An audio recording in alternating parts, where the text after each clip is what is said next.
Welcome, everyone, at this joyous occasion at which we celebrate four things at the same time.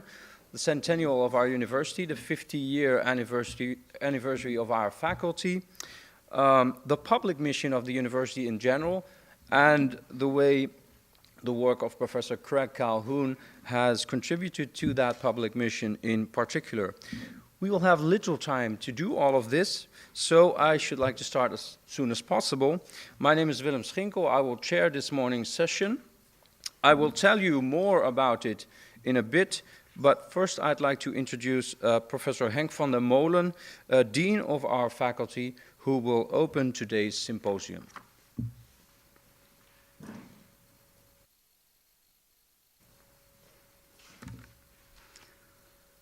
Good morning, ladies and gentlemen. I hope you were able to find this wonderful room in the Doelen. As the 20th Dean of the Faculty of Social Sciences, it's an honor to me to welcome you all to this symposium entitled The Public Mission of the University. And as Professor Schinkel said, today we celebrate not only the centennial of the Erasmus University, but also the fact that our faculty was born 50 years ago. So in a way, we all see Abraham today. And 50 years old, actually, I have the nice feeling to be 9 years younger today.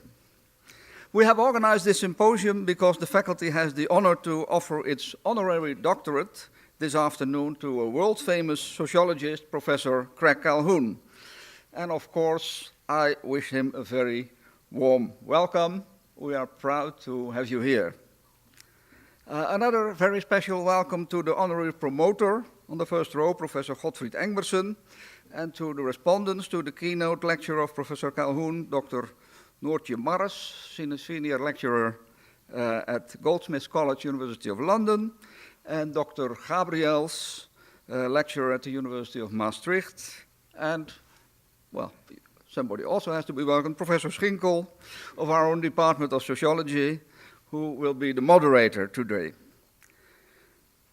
Well, as I said, the honorary doctorate will be conferred this afternoon, but Professor Calhoun is not the only one receiving this doctorate, since all the 8 faculties of Erasmus University have been given the opportunity to choose an excellent candidate for such a doctorate.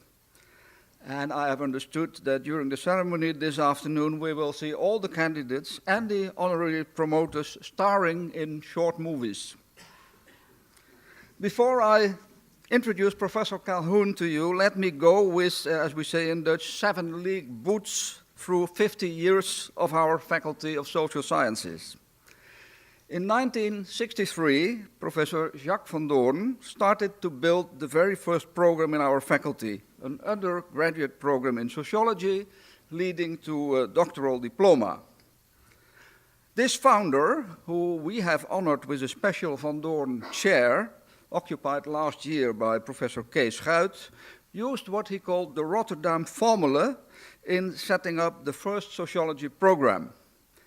In the document preceding the start of the program, he wrote, "The sociology, considered as a social science, should be connected to other social sciences, especially economics and law, and should focus on central social issues to stay vital as a science and to be of influence as a social force." In 1963, and I remember from that year we had a very cold winter, 47 students entered the sociology program, and on 14 June 1968, the first 6 students received their doctoral diploma. Then in 1978, I especially remember that the Dutch team lost the final against Argentina. We started a program in political science with, among others, Professor Rinus van Schendelen. This program actually offered its last diploma in 1992 because it was moved to the University of Leiden. In 1984, I don't have that special memories, maybe Brave New World, the faculty started another new program, namely in public administration. And the number of students in the first year was 51. So they celebrated their 25 years existence in 2009, and the program will be already 30 next year. In 2001, the faculty opened its doors for a program in psychology under the guidance of founding Dean Henk Schmid, and in the first year, this program attracted 97 students. Henk Schmid was appointed as the first rector magnificus from the Faculty of Social Sciences in 2009, and I had the honor to be the dean after him. He will end his term as the rector this afternoon. And I am happy to inform you, as colleagues from the faculty, that last evening in the World Museum, het Wereldmuseum, he received a very high royal decoration. He became, I will say it in Dutch, ridder in de orde van de Nederlandse leeuw. So you can congratulate him during the afternoon. Then 2 years ago, we launched the fourth program in pedagogy and education under the leadership of Professor Adriaan Hofman with 103 students. Well, with these last two programs, the size of the Faculty of Social Sciences become much larger, comparable to the size of the Faculty of Law. Altogether, we now have about 2,800 bachelor and master students and about 280 FTE faculty, around 350 people. And since 1968, thousands of students received their doctoral, and since 2004, bachelor and master diplomas. Moreover, the number of PhDs has increased with an all-time high number of 27 PhDs in 2012. Well, the faculty has also been very successful in scientific research. To restrict myself, actually, the Department of Sociology is celebrating really their 50th anniversary. The Department of Sociology has received 2 ERC starting grants and 1 ERC advanced grant over the last 3 years. It's really a big achievement. Finally, third stream research is successfully executed at our research institutes, the so-called BVs, RISBO, DRIFT, and the Institute of Housing Studies. And the general characteristic of all our programs is that in one way or another, the Rotterdam formula is still applied. We have a focus on research that is relevant for society. Well, that were some giant steps through the history of our faculty. Let me now introduce shortly our honorary doctor, Professor Craig Calhoun. Craig Calhoun was born in 1952. He is an American sociologist and an advocate of using social science to address issues of public concern. He became the director of the London School of Economics and Political Science in September 2012, so recently.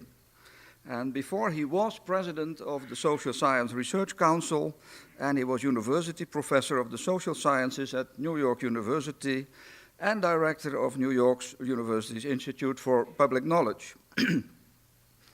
Professor Calhoun is probably best known for broadening the tradition of critical theory and connecting it more closely to empirical, social, and historical research. His work has ranged widely across culture and communication, humanitarianism, social movements, the impact of technological change, religion, community, nationalisms, and other forms of social solidarity, and finally, problems in contemporary globalization and internationalization of social processes. Well, from this short summary, we can learn that he is a versatile and all-round sociologist. We could say nomen est omen, Craig is a crack. Last evening, I learned that we both are the son, Professor Calhoun, of a vicar. And you all know that vicars, they have a mission. My father would have been proud that I have the honor to introduce you. And I'm sure that your father and mother would have been very proud on you today. And now kindly invite you to give your address. And ladies and gentlemen, give him some courage with a warm applause.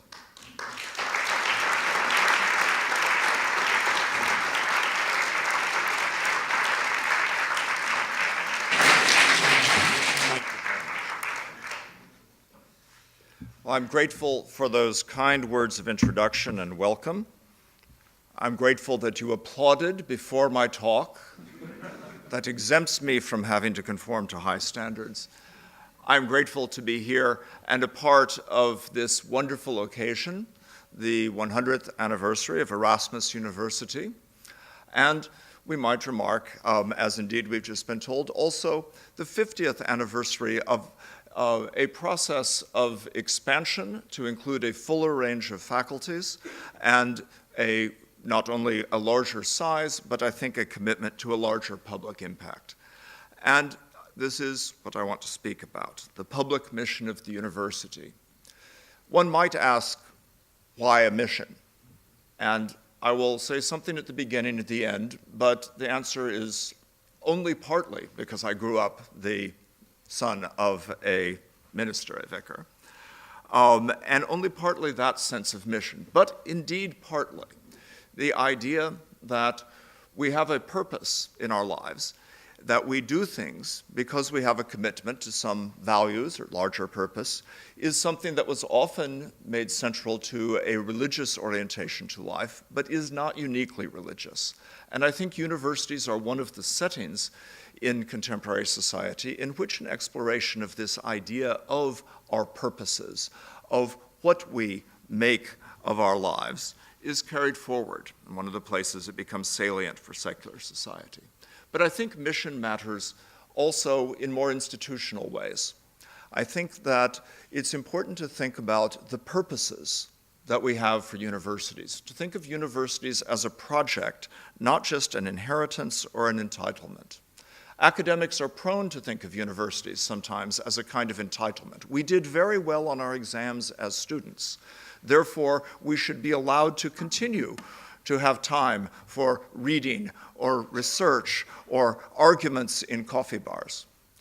The idea of entitlement is, I think, potentially a pernicious one. It reflects, among other things, a kind of aristocratic vision of the university from earlier in their histories, not the vision of a university as an opportunity to do something, to make a difference. And this is what I mean by the sense of mission.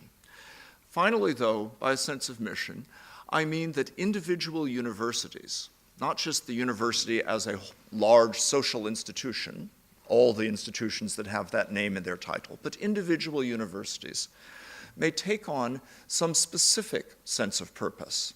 We just heard about the idea that Rotterdam has committed itself to an agenda of relevance and of public purpose.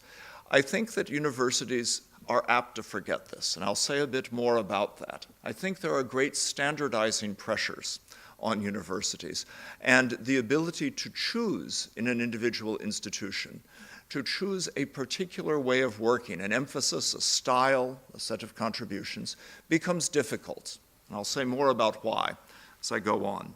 There's a lot to say, in fact, about the public mission of research universities. I won't try to say it all.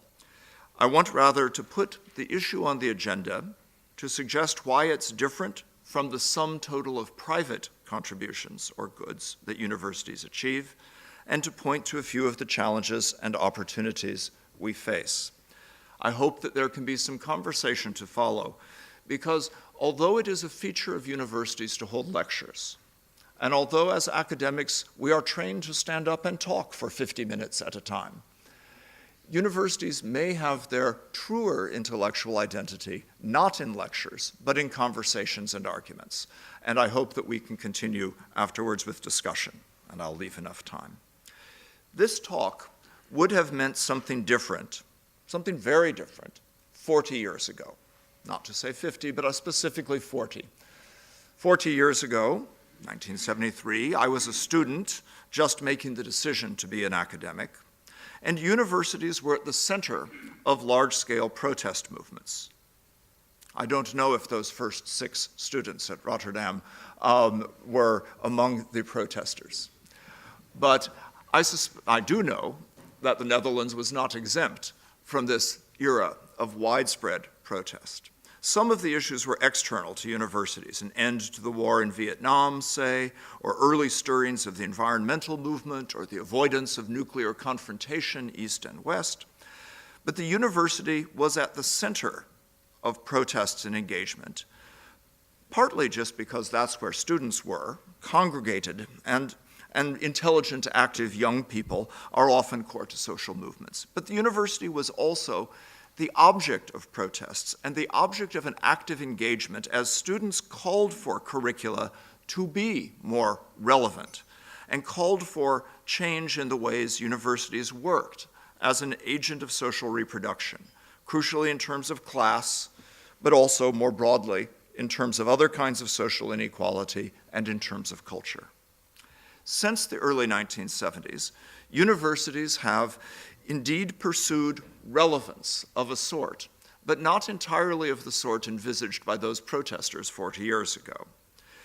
The relevance has often been signaled by a shift of emphasis from the humanities and social sciences, and sometimes from even the most basic versions of natural and physical sciences to technology, medical sciences, business, and various professional fields.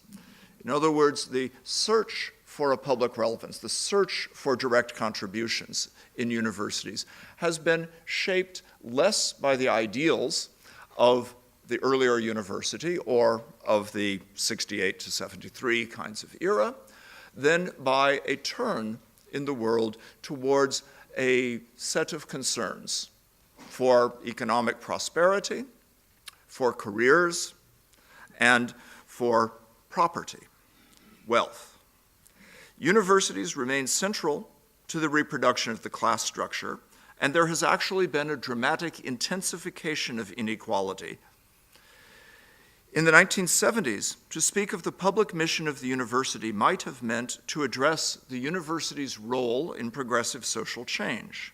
Today, it is more apt to mean what justifications can universities offer for claims on public budgets? And these are often understood, paradoxically, in terms of providing publicly subsidized goods for private appropriation. Now, I will organize the remainder of this talk in 10 points, relatively brief each one, though each one could practically be expanded into a talk, and try to suggest something of what I think is at stake and where a middle path and a good path might lie. First, we're well aware of the private uses of the university. I think in many ways over the last 40 years, we've become increasingly articulate about the private uses and private purposes and lost some of our ability to be articulate about a broader set of public purposes, and we confuse the two. When we talk about impact, as for example, in my new country, the government requires as a discussion in part of the research excellence framework. When we talk about public relevance, we often speak of the sum total of a set of private goods, of goods that are appropriated privately. So there's providing training and credentials to students to advance their individual careers. This is a good thing that universities do. It can become more of a driving pressure than many of us are comfortable with as we experience students and their families seeking what they imagine to be short-term career gains in applying to university. But it also is, nonetheless, a kind of private good. And much conceptualization of what universities do is in this terms. Universities have customers. The customers are students. Increasingly, in many parts of the world, the students must pay individually for their instruction, and they expect a career benefit, both what they pay for in the instruction and for spending several years in the university. And so this is measured in terms of their increased individual earning capacity, or very simply in their ability to get a job after graduation. Another kind of private use is to provide exclusive markers of status. Universities are status conferral machines. We're mildly uncomfortable with that some of the time, though we celebrate it at other times. Erasmus is about to convey a great honor to me, a marker of status. Graduations, right, achievements of all kinds, ranks as professor, and so forth, are all status markers. But one of the things that universities are called on to provide to the larger society is a variety of exclusive markers of status. Now, these are partly to impress future fathers-in-law. right? So universities operate a kind of marriage market. And they not only introduce young people to each other and allow a sort of benign setting for experimentation, but they also credential the future marriage partners in ways that their prospective parents-in-law can appreciate. Ah, you're marrying a doctor, good. Okay? Now, I don't think any of us intend to get rid of that, but we may notice that it is again a private appropriation. It is something carried by individuals. It may be perfectly good in society, but it's not a public good. Again, the production of intellectual property is an issue. Inventions or discoveries are important, but the idea that the production of new knowledge should be harnessed largely to patents and copyrights, intellectual property that entrepreneurs can make the basis of companies is a shift and a challenge. The great sociologist Robert Merton, writing in the 1930s of the ideal of science, said science was inherently communistic. Now, I'm not sure we're all communists, and he wasn't even then. But what he meant was that science depended on sharing among scientists. And it's a very important thing to remember, because if we lose this capacity to share, to proprietarial knowledge, to the effort to keep knowledge to ourselves and keep it secret in order for someone to make a profit on it, we lose something basic about the way science works and the way the university works. Now, of course, universities depend on money, so we have good reasons, not least those of us in administrative positions, to look kindly on intellectual achievements that also generate income. But we should look carefully at the fact that this is a privatizing influence on science. Let me give just a further example of a piece of research that I think is impressive on this. Scientists, including natural scientists, biologists, so forth, have a strong view of science in terms of doing good science. And doing good science is participating in a collective enterprise that turns in part on the sharing of knowledge, on mutual error correction, for example. And universities are sometimes internal publics, and at their best are a kind of protected public sphere in which there can be debate, in which there can be critical comment, in which there can be independent views, and science can be improved. Right?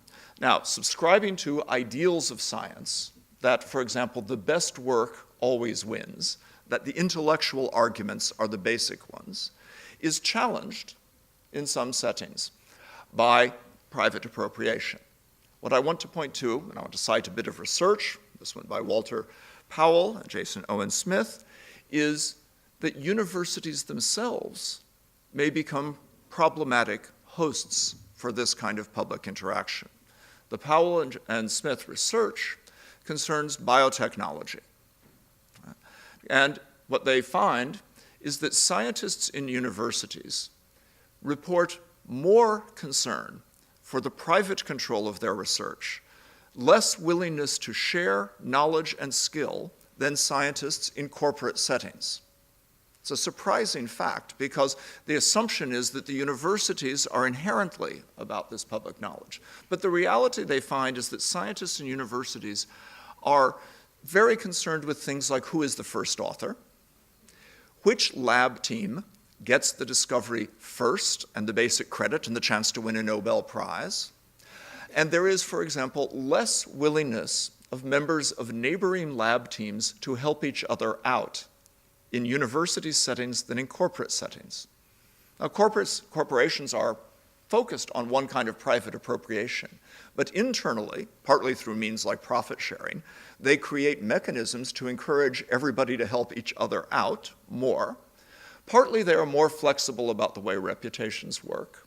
But in any case, the finding is important because it reminds us that we aren't automatically the good guys in stories about publicness or sharing. And intellectual property doesn't just mean the production of patented property, new scientific or technological discoveries for entrepreneurship.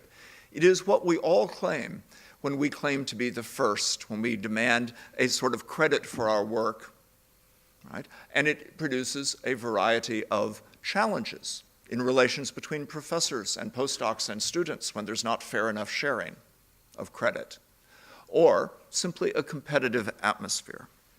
Finally, of course, universities produce another kind of private good, and I've been hinting at this already. They provide jobs for those of us lucky enough to work in universities. And I think that this is something we value a great deal, and we should. And we worry about the stresses placed on those jobs. We worry about productivity pressures and external evaluation schemes and cutbacks, all the sorts of things that threaten this kind of private good. But the response I want to encourage is a more public response.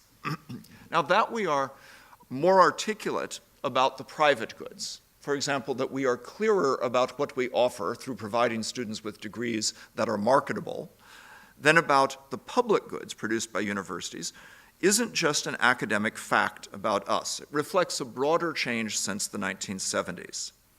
During the long post-war boom that preceded that decade, universities were seen as central to a progressive package that included social mobility and wider social participation, the welfare state and economic growth. And these were seen as congruent goals, by and large, by those who controlled public budgets, for example. So it is no accident that it's in this period, at the beginning of the 1960s, that Erasmus expands. It's 1963 happens to also be the year of the Robbins Report in Britain, the report that led to the major expansion of the university system, saying that it wasn't enough for 3 or 4% of the population to get degrees, that talent and opportunity were both more widespread and universities should expand. And this happened throughout much of the developed world and indeed elsewhere. This was an era of optimism, and even if some of the promises went unfulfilled, it shaped much of the thinking about higher education. Some of the same ideals are still cited, but the package has changed. The period from the 1970s to the current economic crisis, basically from the previous large economic crisis of 74-75 through to the crisis centered in 2008-2009, was marked by a dramatic rise of finance, credit and debt and new financial instruments, a change in the way wealth was held, a decline in industrial activity as a part of society, a change in careers, a change in public budgets, a growing fiscal crisis of states, as states began to say they couldn't afford that welfare state package from earlier years, and in varying degrees look at budget cutbacks. The national stories are slightly different. More cutbacks, some places less others, different timetables, in some places immediately in the 1970s, say with the Thatcher Revolution in Britain, this began. Other parts of continental Europe held out a fuller welfare state model longer, but almost no state now is exempt from this competitive budget pressure, and almost no country is exempt from a shift in the way public and private goods have been thought about in this context. The idea of public contributions has, in short, been narrowed. Ironically, it is sometimes stated all the more forcefully. That is, governments are more insistent that they are making a contribution from public money and they want value for their money, but the definition of the value has in many cases narrowed, often to economic value, but even there to rather narrow and short-term measures.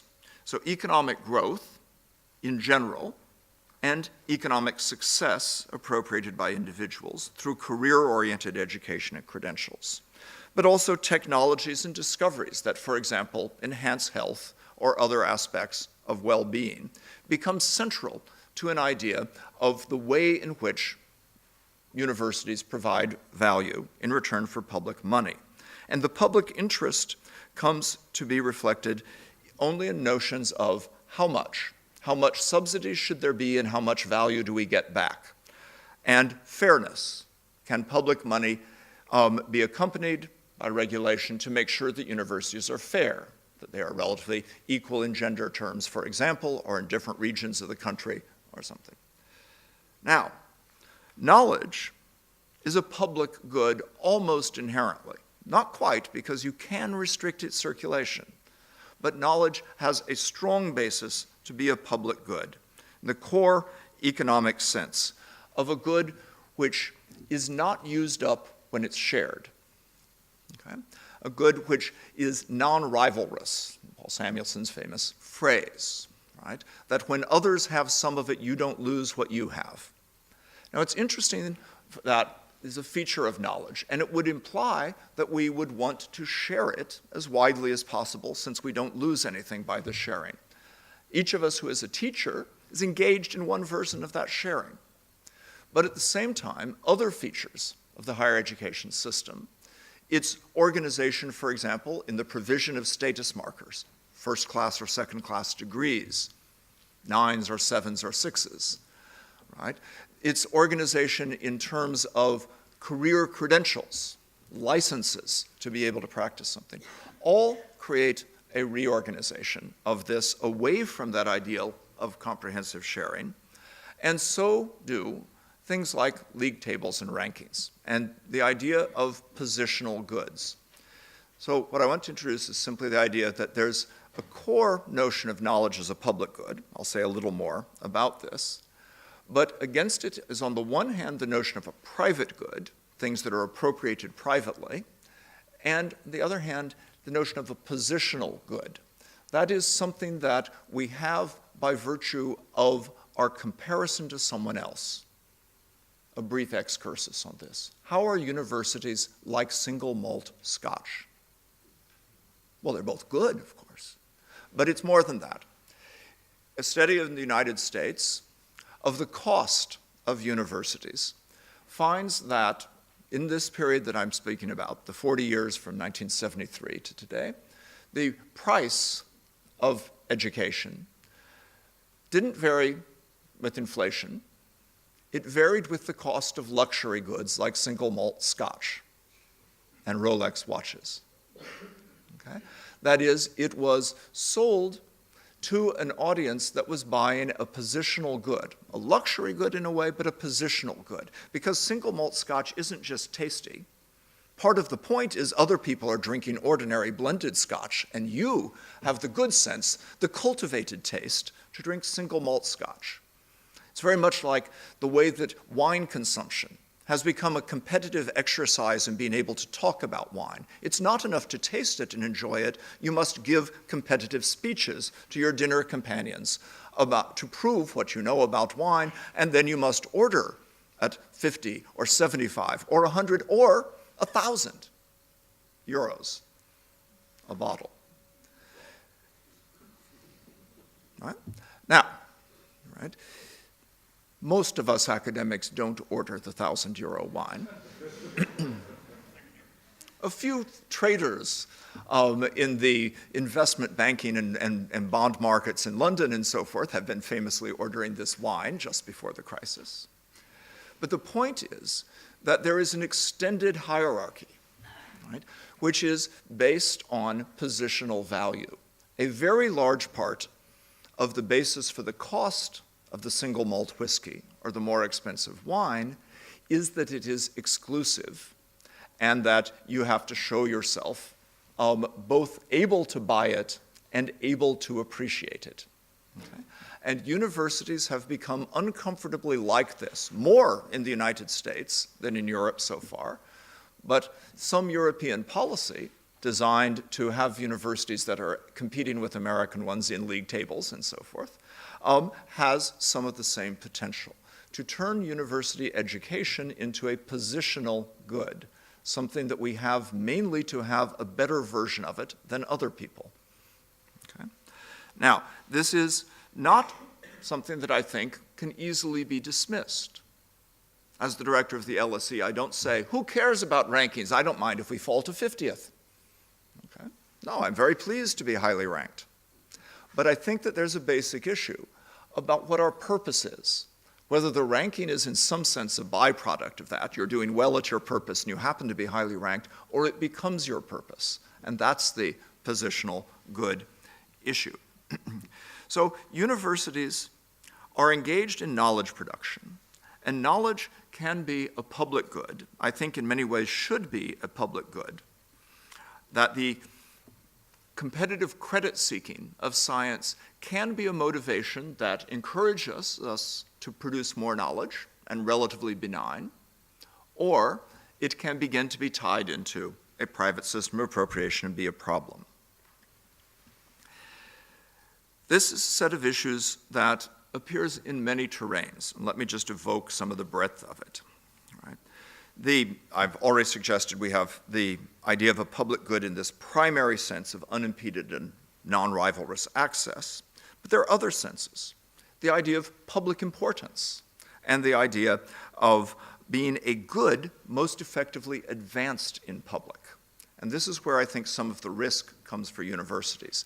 Much of what we do depends on our ability to work in a public fashion, to do it well. It's not just a question of what is done with it outside the university and society afterwards. The challenge of proprietary research, of obstacles to participatory discussion, even of the way academic publishing works, are considerable. And just consider publishing as an example then, before I move on. Academic publication, right, is crucial. Publications are the gold standard, along with competitive research grants, for the evaluation of university faculty members, for promotions, for new jobs at different universities, in this sense. But the world of publication is in increasing crisis. And there are various different dimensions of this. There is a positional goods hierarchy of academic journals. If you are an economist, right, no number and no quality of articles in second-tier journals can make up for articles in Econometrica and the American Economic Review and the Economic Journal. There's a very strong pecking order, a very strong hierarchy of publication. This is in many places enforced by official lists of what are the good journals, or by attention to impact factors, or even by government declarations. It's a global standardization, and part of what makes those journals higher ranked is they get more global submissions and it's tougher to get into them. But it also is a removal from relatively national or local publics of the arbitration of what counts as good research. I suspect it will not be lost on anyone here that to succeed in getting published in an American journal, if one is writing about the Netherlands, requires such things as making sure that you don't ever present what you're doing as being about the Netherlands. No, it's about universal laws. It's about highly generalizable findings. If you say the Dutch case in your subtitle, you won't get published in those top journals. Now, if it happens that you use American data, there won't be the same problem, because it's obvious to Americans that America is the universal. Okay?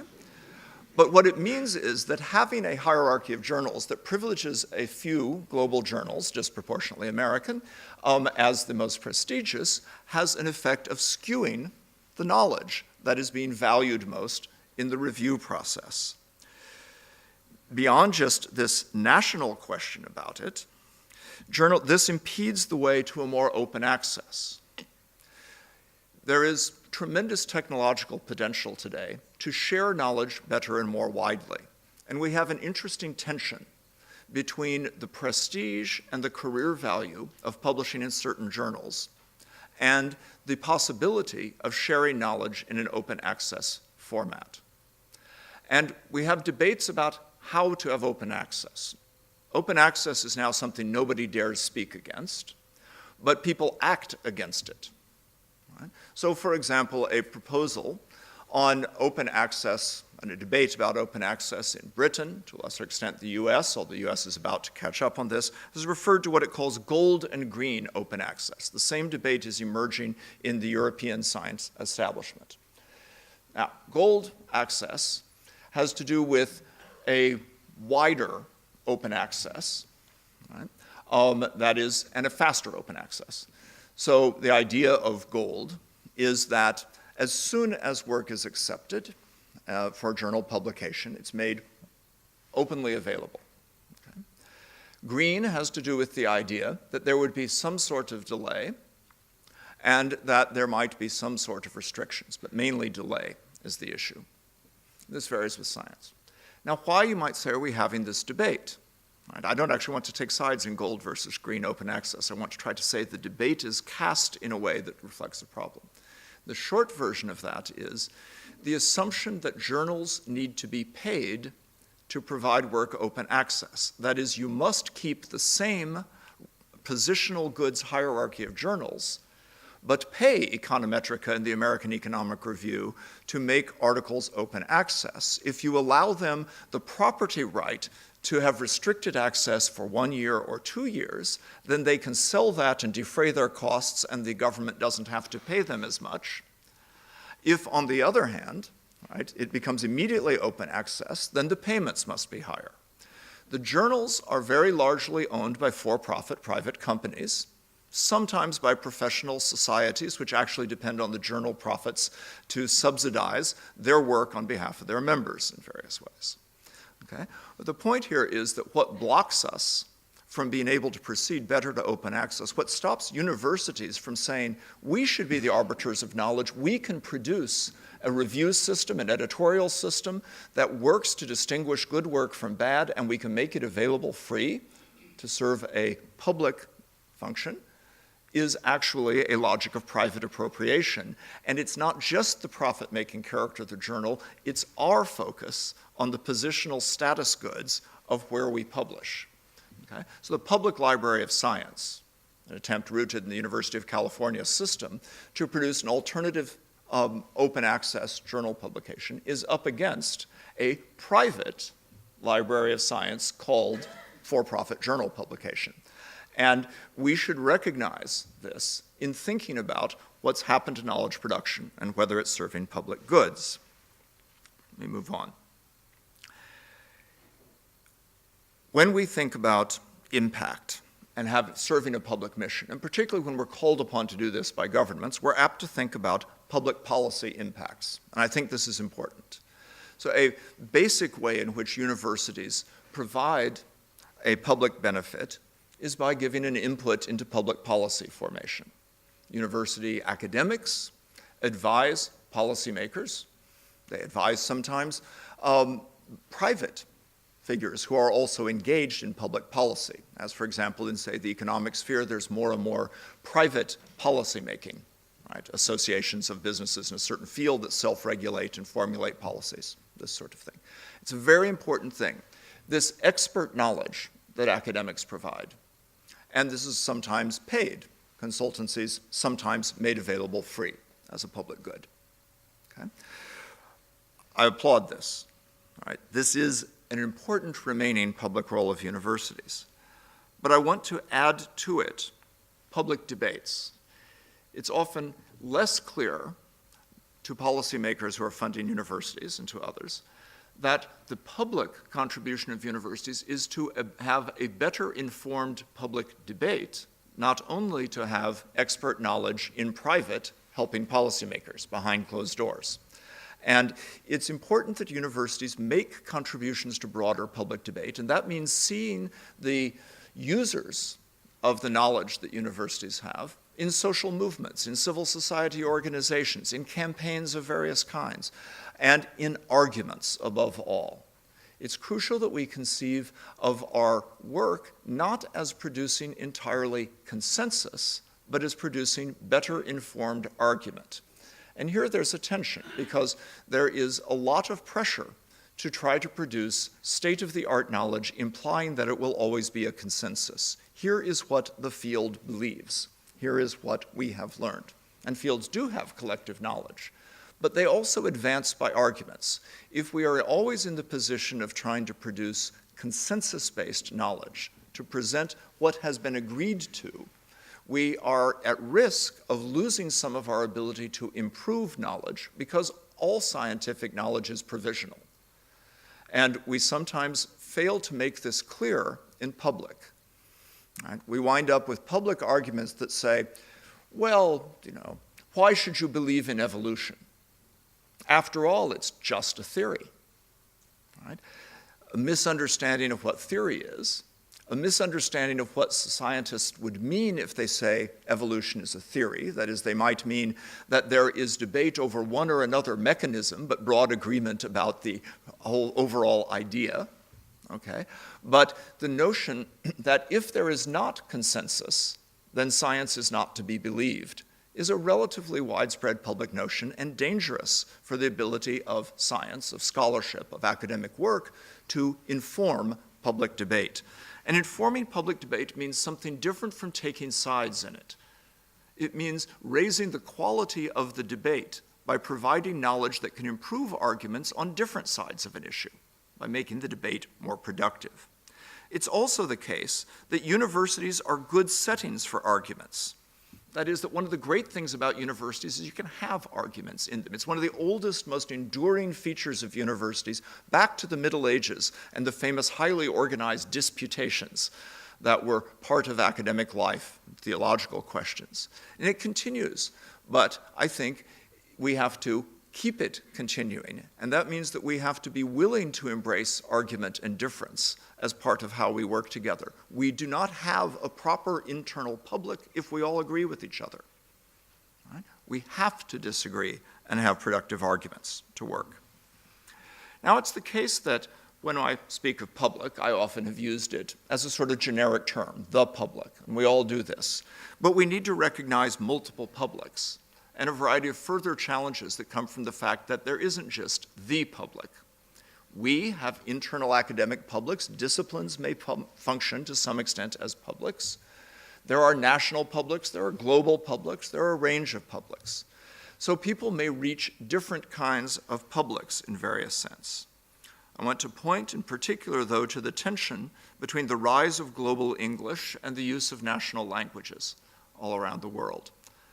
I have the privilege of being a native English speaker, and my local language and the global language are the same. But it's an issue. And it's an issue because what academia comes to value most in terms of prestigious publication often disembeds and disconnects work from its local context. Even in the Netherlands, I suspect, where English is pretty widely read and spoken, the public debates are in Dutch. And so the question becomes how to value contributions to local knowledge and public debates at the same time as one values contributions that are assessed in national and international competitive evaluation systems. And it's a challenge. I was struck once as I chaired an evaluation committee of the Hebrew University of Jerusalem that academics who move to teach in Jerusalem from anywhere else in the world are required to learn Hebrew. It's a mandatory requirement. It's the Hebrew University. It's actually a university that was the center of the recreation of Hebrew. It's a national language in Israel. So all required to learn Hebrew. And there is no credit and promotion considerations for publications in Hebrew. Right? If your task as an academic is interpreted as informing the local public debates, that's like a hobby, an extra. Okay? Because your promotion review will be on publications disproportionately in English.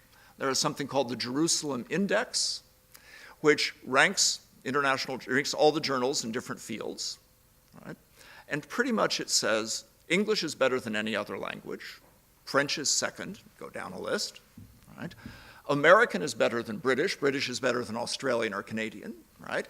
And go down a list, right? There is an organization to what counts as knowledge that, among other things, is an academic outsourcing of the capacity to make intellectual judgments from individual institutions to this larger arena. Now, again, this isn't all bad, but it's something to think about in this context. And it's a challenge to some parts of academia which need internal argument to advance science and to do error correction. Now, that can take place in the international journals. There are arguments in Econometrica. But there's also an enormous amount of conformity in terms of what is required to be published in these journals. And there's a certain amount of illusion. I'll just point to two bits before I move on. One bit of the illusion is that this brings impact. You're publishing in high-impact journals. That's why this should be evaluated higher. But in fact, 10% of the articles in these high-impact journals produce 90% of the citations. Most of the articles, even in the most prestigious and competitive journals, have relatively small impact. So very hard to get in, highly selective, but it's a small number of those that get in that turn out to matter a lot in disciplines, that have a long lifetime, that are cited years later, and so forth.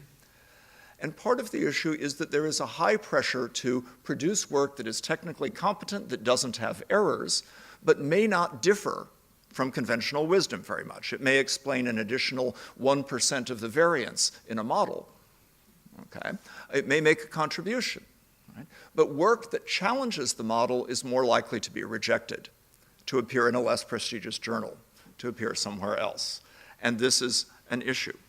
About half of the most highly cited articles in economics, it happens to be the field in which I know the research results, so I'm using it as an example. About half of the articles that are most highly cited are in journals that are not among the most highly cited. Right? They appear somewhere else, right, and didn't make it into the highest impact journals. But when they're found, they turn out to have a large impact. Sometimes 5 years later, oh, they were right, and all those other articles were wrong. Okay? So worth thinking about. Secondly, so you have to have argument for the error correction virtue of it.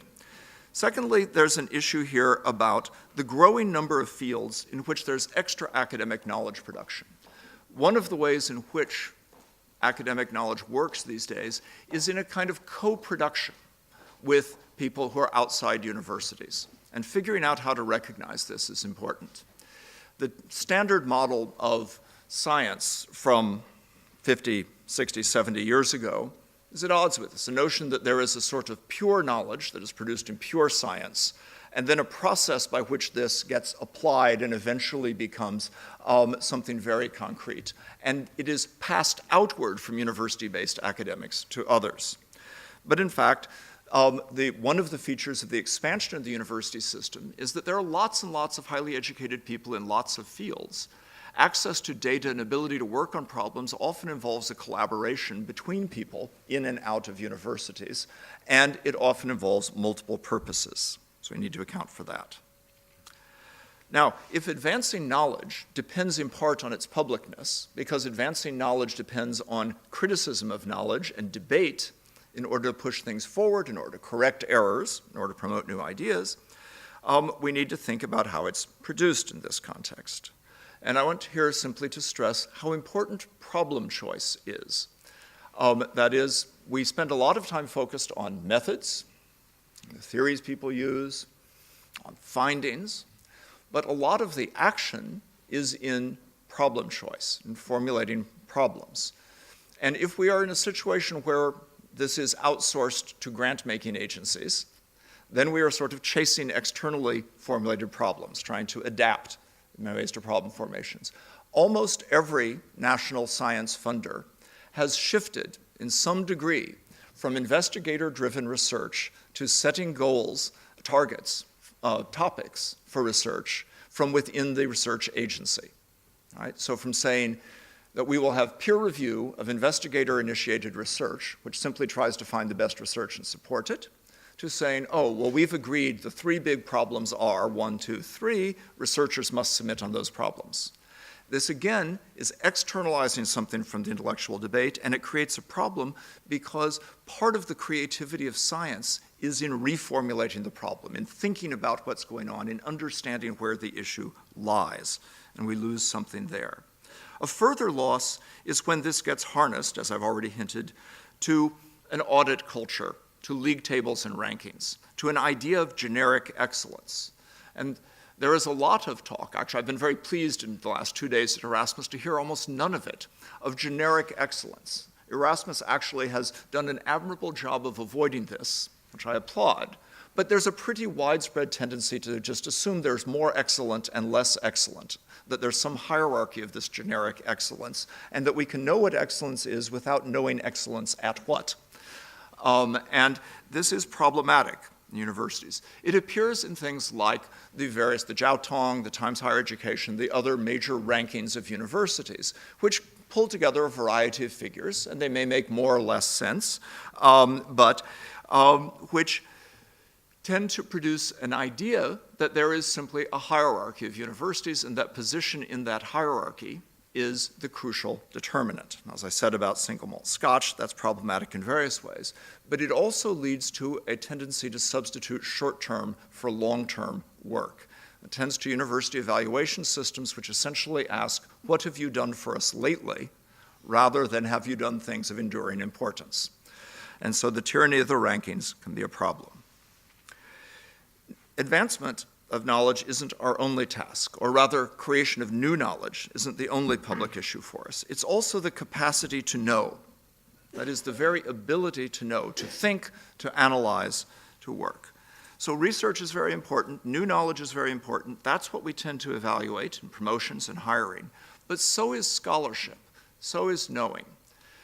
Lord Robbins himself, the author of Britain's Robbins Report, The Expansion of Higher Education, asked what he thought its impact had been. He said, well, there was a good story, expansion of higher education. We were in favor of that.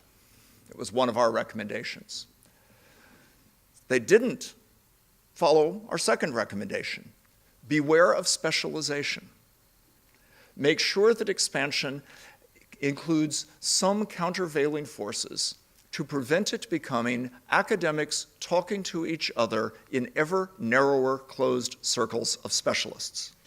But unfortunately, that's what happened to a very large extent. Highly specialized knowledge as a key to academic success without a corresponding reward system for people able to connect up different kinds of specialist knowledge. And I don't just mean the buzzword interdisciplinary, though I do think that's a good thing. I mean even within fields. There's almost no reward to synthesis, to putting knowledge together. The reward system is contributing new pieces within a tacit philosophy of knowledge that says knowledge is an accumulation of discrete pieces.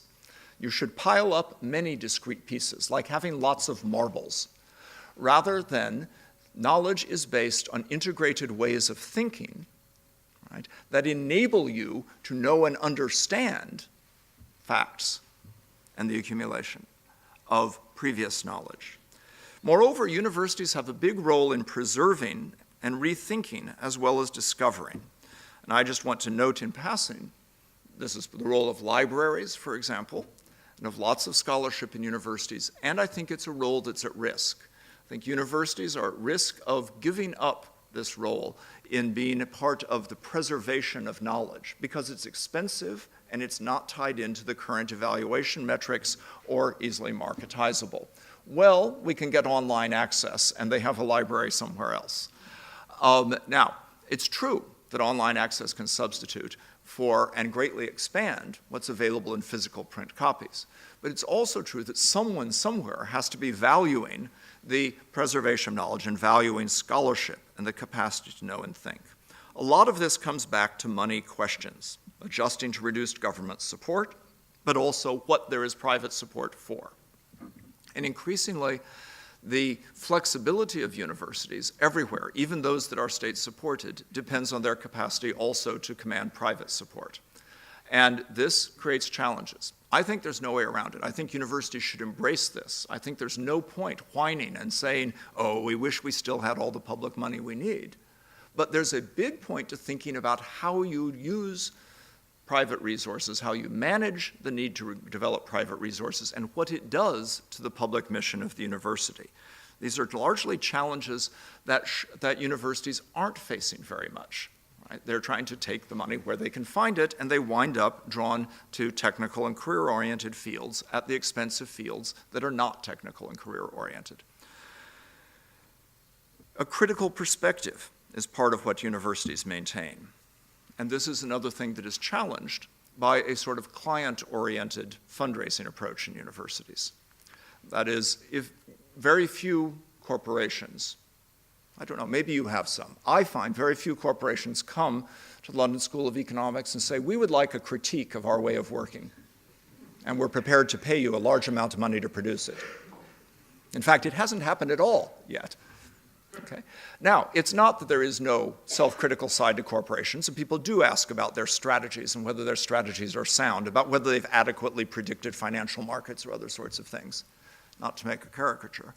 But universities need to make sure that they have the resources to produce critical intellectual argument, critical perspectives, challenges to established knowledge, challenges to the standard knowledge of fields.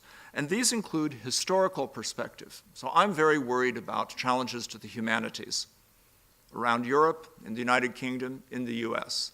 Because I think without historical perspective and without a broader cultural perspective, social science and natural science knowledge will easily lose its critical edge, and it will not be as strong, and it will easily lose perspective that it needs and become narrowly technical.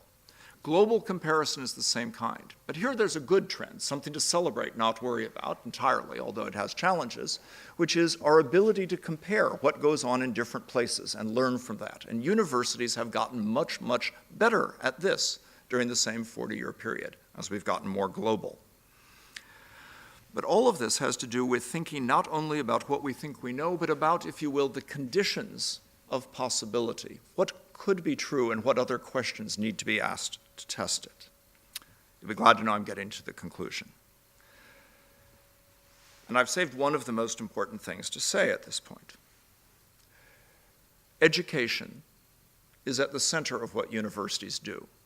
And if universities begin to reconceptualize themselves as think tanks or corporate research and development organizations, and don't put education at the center, there are problems both for education and for knowledge. First off, the biggest public impact most of us teachers will ever have comes through our students. And we should be clear about that. Yes, we appear on TV. Yes, we write op-ed articles in newspapers.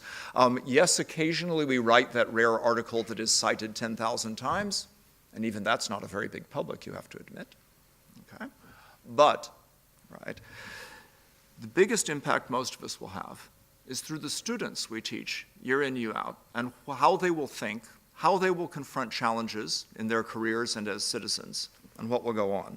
And yet, I think during this 40-year period, there has been a tendency to compete for student numbers, to recognize and compete for student quality, to recognize that as a part of our positional competition, but to reward academics for research, not teaching, and to shift the way we think away from the idea that our intellectual debates might be part of setting up a course, might be part of rethinking a syllabus, might be intellectual collaboration, might be exchange with students that drives forward our research, that education at the center of the university can actually drive forward knowledge production, and that we could design education not to be as convenient as possible, which is what I take a lot of work to have been in recent years, not simply to be as attractive to new students, but also to be as intellectually stimulating as possible. A rather odd feature of academics everywhere I've known in the 4 universities that I've taught at is that academics use phrases like, I had some chance to really work today. During the summer, I can do some real work. Okay? In other words, right, they assume that their teaching is a sort of necessary evil that pays the bills to allow them to have some leisure time for actually reading, writing, thinking. Okay? Yet, of course, we could look at the education and say, how could we design it in a way that actually made it intellectually exciting and improved the work that we produce, as well as recognize the public impact. And this is very, very important, I want to say, a cautionary note near the end here, because I think it's not obvious that universities will continue to exist in their present form. I don't mean that they'll go away entirely. I don't think Harvard's going to disappear. It has $35 billion of endowment to sustain it, a lot of prestige. Right? What I do mean is that universities are bundles of several different practices. And there's no intrinsic reason residential education for students, scientific research, public outreach, right, the preservation of knowledge, archives and libraries, have to go together. They could be separated. Different parts of university activity could be separated. And there could be losses. So if we operate universities on the basis of residential education, that is full-time students, and particularly in the 18 to 22 year age range and so forth, we need to recognize that we are going to have to justify that and justify the very high costs of that to a range of competitive models. This is for-profit institutions, it's less prestigious institutions, it's MOOCs and online education. There are a variety of other models for providing education. And an interesting catch is that the more our education is technical skill, the more vulnerable we are to that competition. right? If what we are doing is training people in technical skills, then it can be done just as well by others and more cheaply. And we should worry about that.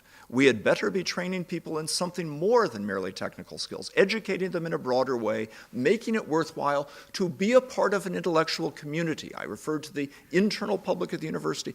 It needs to be the case that there's something important about being here if we're to sustain an economic model that centers on having students and faculty together in places at universities. And I think this is crucial. I think there's great potential in online education. It will not just be MOOCs as they now exist, but various forms of using new technology will happen. I think universities should expand their adult education programs. Ironically, prestigious universities have gotten out of the adult education business during this 40-year period. The number of mature students, and I don't mean here PhD students who are 28, I mean people who are past usual university age, enrolled in the most elite universities, the global top 50 and so forth, has gone down precipitously during this 40-year period.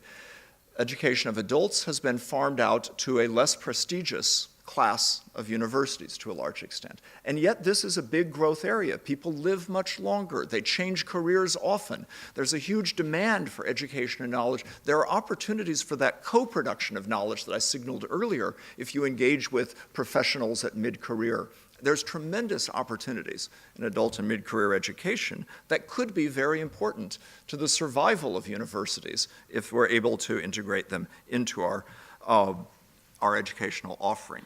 There are issues about altering the calendar and reach. A remarkable conservatism in universities has undermined one part of their public reach.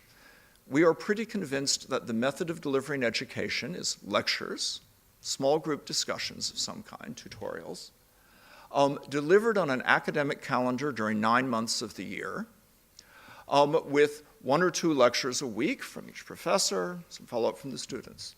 There's no particular efficiency to this model. We have had a very hard time absorbing, despite many trials, short-term intensive classes. Right? Over and over again, these are tried, but academics are very reluctant, and it often appears as an intensification of academic work. But these short-term classes are often the ability to bring others into higher education and have a greater public impact, and they're worth thinking about. Now I'll close. Right?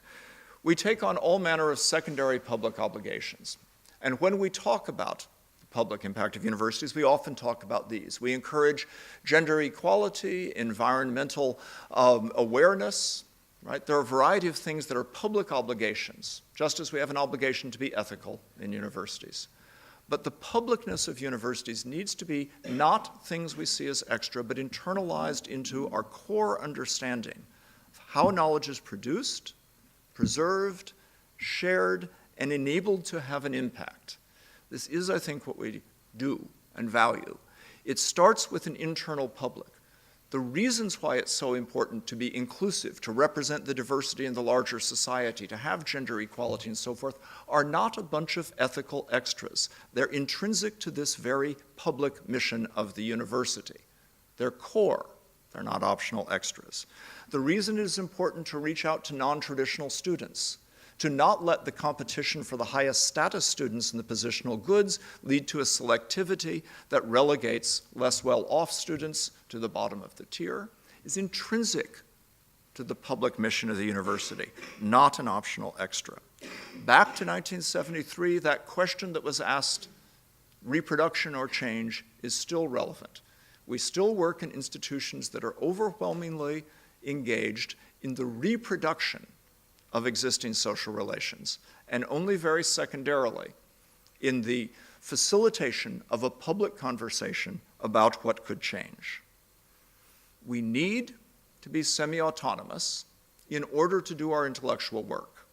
That means we need something like universities that create fields in which we exchange with each other and carry on arguments at a high quality, not debased in public. But this is not an entitlement. It's not a prize we won by getting high exam results. And therefore, we need to be clear about what we deliver publicly, and that what we deliver to the public is not just a collection of private goods, but in fact, the facilitation of the public being a public. That, I think, universities can be very, very good at, and we should be clear that we want to be. Thank you.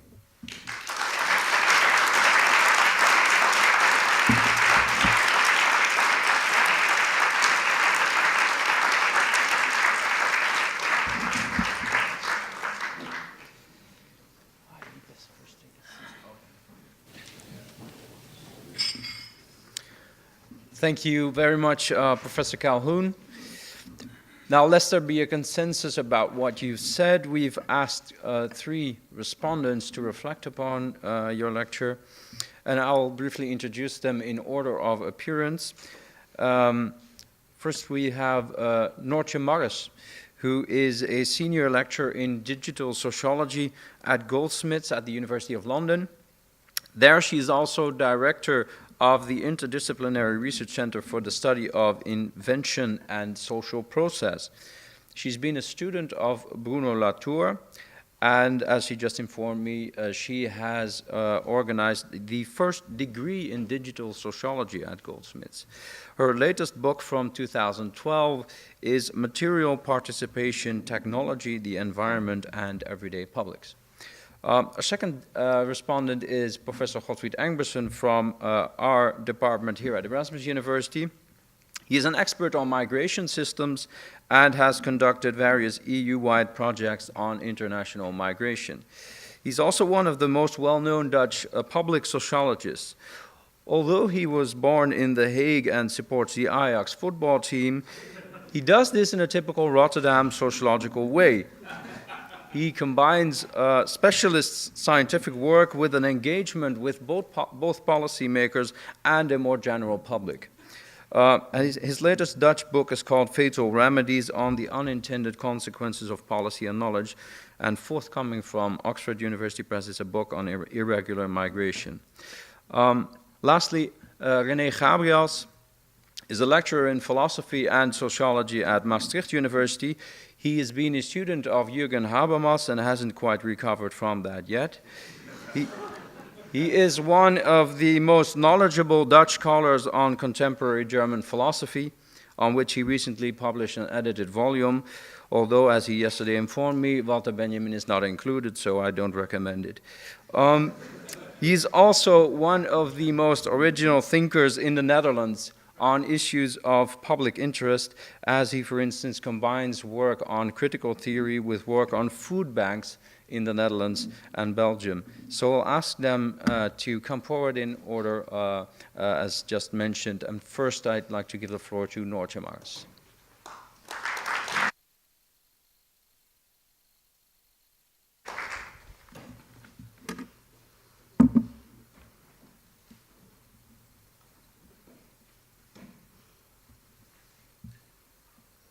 Thank you, Willem. It's great to be here and to have an opportunity to speak with both my Dutch colleagues and a colleague from the United Kingdom. This is not a self-evident situation for me, so I'm very pleased to be here. Thank you. The public mission of the university, what is it?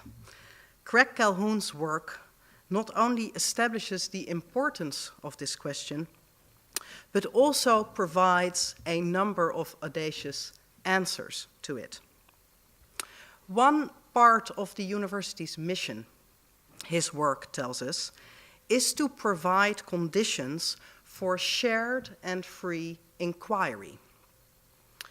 The freedom that is necessary to make knowledge and to communicate knowledge, Calhoun proposes, does not only matter to the university itself. It is equally central to its ability to contribute to public life. This argument strikes me as courageous for several reasons. One of them is that it defies the caution that says that free inquiry has an elitist ring and therefore is better kept out of the public definition of the university's mission. So It is this aspect in particular of Calhoun's account of the public mission and purpose of the university that strikes me as important. So I would like to use the minutes that I have to respond to offer some further reflection on this issue in particular. First, to provide a little bit of context. In his lecture, Craig Calhoun has identified a number of important recent structural changes that affect the universities. And many of these transformations must be considered antithetical to the public mission of the university. And you have especially emphasized this morning privatization and hierarchization, which are both dynamics that seem in clear tension, perhaps even contradiction with the public mission of the university. But you've also mentioned some transformations that are more multi-sided. There is growing diversity in the university, so the growing differences among the ethnicity and genders and classes of students and staff in the university. And you've also mentioned a growing emphasis on research. Now, these latter two transformations stand in a more complex relation to the university's public mission. They are not, per definition, antithetical to it. They may even belong to the public mission of the university. Now, both of these types of transformations are important, the ones that are antithetical or in tension with the public mission of the university, and those that may be aligned with it. But it is the second type of transformation, the more multi-sided ones, that I think are perhaps especially important in further thinking through the public mission of the university. Because a particular question follows if we focus on these more multi-sided changes in recent society. They raise the question that if the purpose of the university is to support free inquiry, then how can this be done in a way that supports these more positive recent transformations, like growing diversity? Now, to pose this question is to emphasize positive change, and I am quite aware that there are certain dangers to talking positively, to thinking positive, and saying positive, as the novelist George Sanders has it. It can easily sound like advertising when you talk about positive change. But there are nevertheless hard questions to be addressed here that I think are important to the public mission of the university. For instance, the question, what forms of inquiry would enable a more diverse knowledge culture? To ask such a question, I think, inflects the discussion about the public mission in a particular way, because it suggests that we do not only need to stress the importance of free inquiry and shared inquiry itself, but we also have to consider that the forms and facilities that are required for knowledge making today may themselves be changing. So we, in a way, have a double task. We both have to make a stance for free inquiry, while at the same time recognizing that this is a moving target, that this is a practice and a genre of public life that is itself undergoing change. Let me try and clarify this in relation to my own work, which Willem was so kind to mention, is in digital sociology, and thus is partly concerned with the digital transformation of knowledge and knowledge practices. This transformation of the digital, too, is very much a multi-sided one, it seems to me. So on the one hand, digitization entails a growing privatization of knowledge. as work both by colleagues at the LSE and Goldsmiths and also at the University of Amsterdam have argued. So digitization on the one hand entails privatization of knowledge. Private corporations become much more central to the production and communication of knowledge. But at the same time, it is the case that digitization enables distinctly public forms of making and communicating knowledge. Digital infrastructures allow for public and differently public ways of doing sociology and of pursuing inquiry more broadly.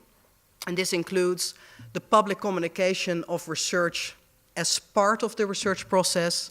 It includes more active participation of research subjects in the doing of research. Now, in flagging this particular multi-sided transformation of our knowledge culture, what I think is very important is the scope of this kind of transformation. Because practices of public knowledge making are not just changing in the university, they are also changing across society. And as Calhoun has noted in other work, digital transformation may be changing the very relations between the university and knowledge practices across society. We might even say that the relations of inquiry in digital societies and in knowledge societies are changing. The relations between the researchers and the researched, the relations between teaching and our partners of universities. So if it is the case that these relations of making knowledge are changing not only in the university but across society, then the important question becomes, where are the spaces of experimentation that allow us to try out these changing forms of knowledge making? I look at the time, so I will try and keep it brief, and try and sum up some of the points I raised. What then is the public mission of the university? Elaborating on Calhoun's notion of free inquiry, I would say that it is to provide also a space for experimentation, a space for trying out different forms and formats of knowledge making, of collaboration, and of the presentation and communication of results to publics. Forms and formats of knowledge of which we really aren't sure that they will work at all and what their effects might be. What it means is that we say that a university is a place where we do not only focus on problems to be solved, but also to problems to get to know, problems to learn, to relate to, and formats of knowledge that we do not yet know, but that we need to learn to use, and we need to get to know them, basically. And what this means is that we stay very much attached to the idea that the university is a place where we do things that cannot be done elsewhere. And I think it also implies that we have some confidence that this kind of experimentation in how we make and do knowledge matters much more widely beyond the university.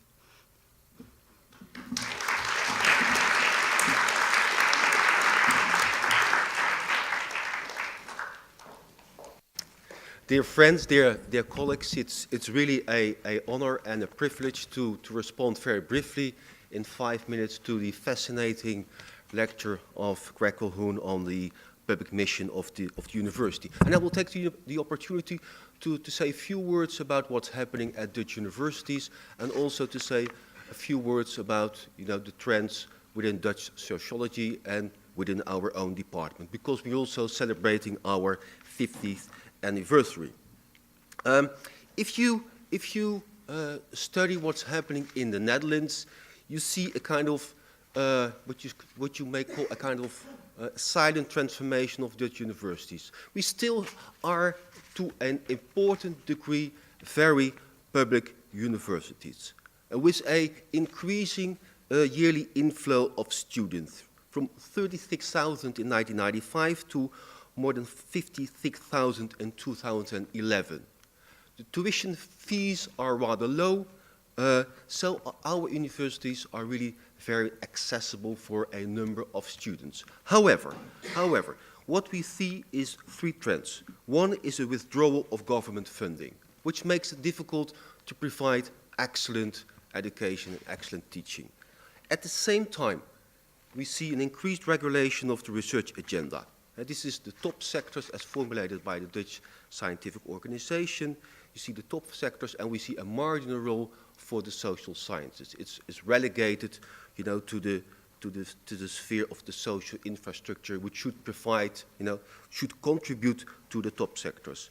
And finally, you have the trend of democratization of the sciences, this emphasis on economic usefulness, on the instrumental value of the social sciences. That's one trend. Secondly, if we look at Europe, you see a kind of what I call Janus-faced Europe. We will have in the near future this very important Horizon 2020 program. It has three pillars. And again, like, you know, in the Dutch situation, you see this top-down regulation of the research agenda. More or less the same top sectors, which are called the societal challenges, as defined by the European Union.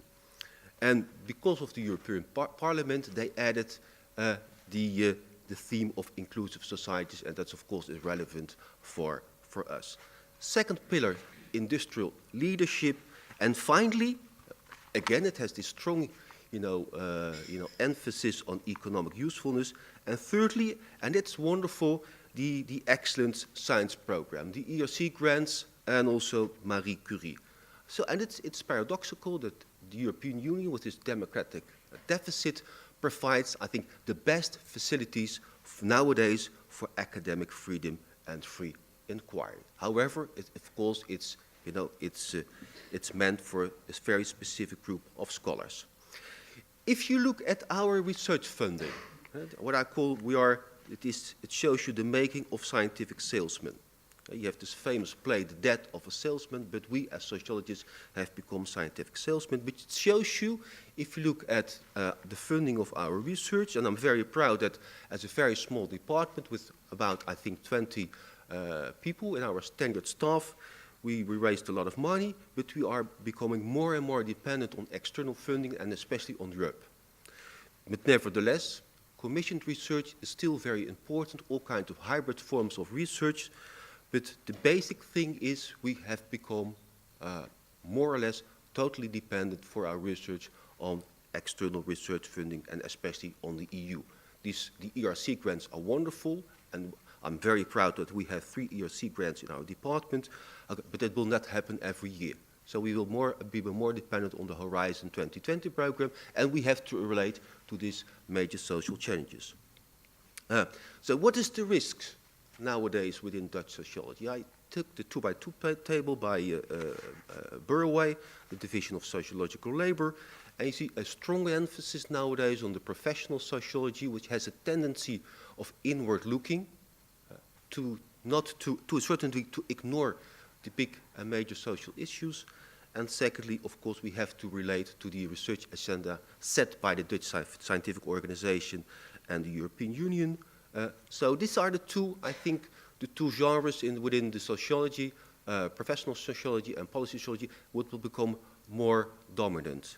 And it has a certain risk that the two other types, the critical sociology and the public sociology, are to a certain degree at risk. However, if you, and the figures I produce are from a research assessment report we had to produce, and the standards were set by a specific agency, but we related to the current audit culture, and we counted our social relevance, our public relevance. And we used the criteria set by the Royal Netherlands Academy of Arts and Sciences. And I promised my co-workers to do this never again. Nevertheless, we counted our output for external publics, the use by external publics, and the recognition by external publics. And what you see, and again, I think that I'm very proud of what we accomplished, that you see that the major contribution of the sociology department in Rotterdam is that we contribute to the public debate. So you see the public lectures, the media appearances, the citations in non-scientific journals and newspapers, citations in parliamentary and policy documents. It shows that apart from our accomplishment within the academic field, we make some contributions to the public sphere. So, and I will,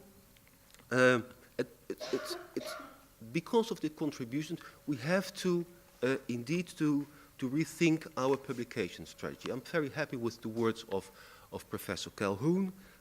In order to address a wider set of publics, it's not only necessary to publish in these high prestige international journals, but also to produce books, even books in Dutch, or edited volumes, or policy reports, or policy briefings. And here I give you one of my most favorite quotes of Max Weber in a letter to his wife. And Max Weber said, "I have nothing against joining a newspaper or a publishing company instead of playing professor."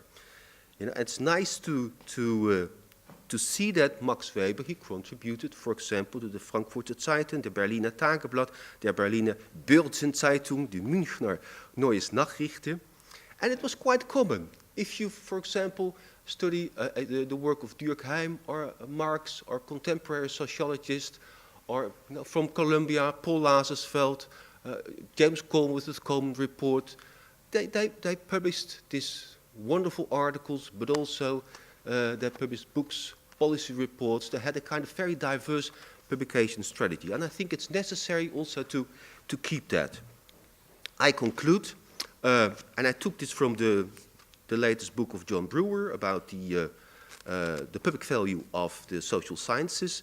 And he used a kind of three-dimensional view on what he called the uses or the value of the social sciences.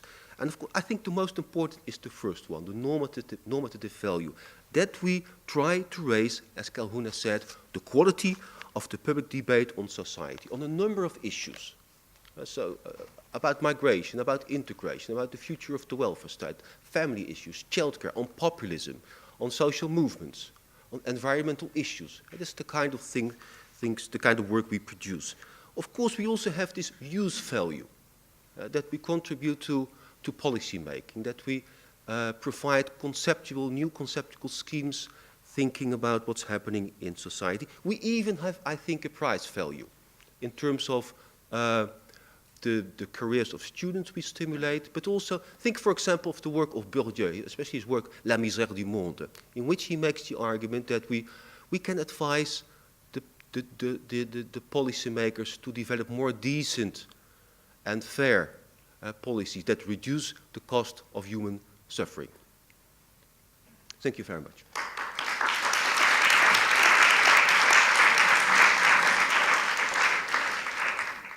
Okay.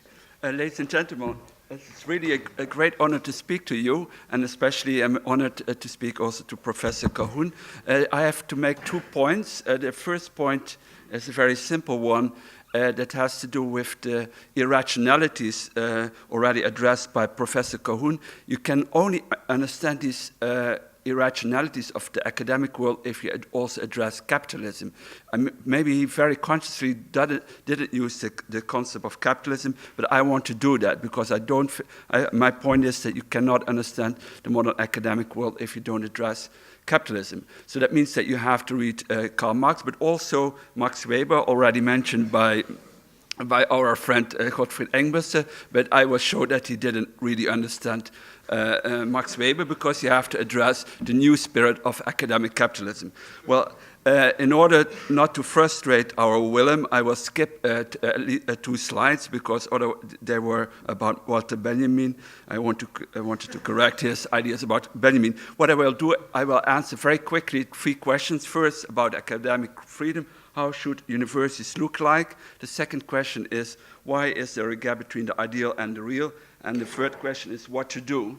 It's a theory-praxis issue. Let's start with the first question, and then I immediately have to skip this slide. It's about the public goods. Well, Professor Calhoun said already a lot about that.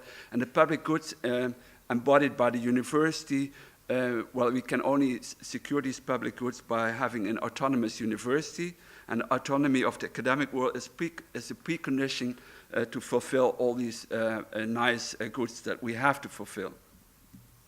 Nevertheless, Calhoun argues that a critical theory should sustain its public connections. And what does that mean? That a relatively autonomous substance system like the university is a necessary condition to take up critical stance over other subsystems. And here comes my first point in the direction of Professor Calhoun, or this morning also talked about critique, but I think we have to raise the question, what is critique?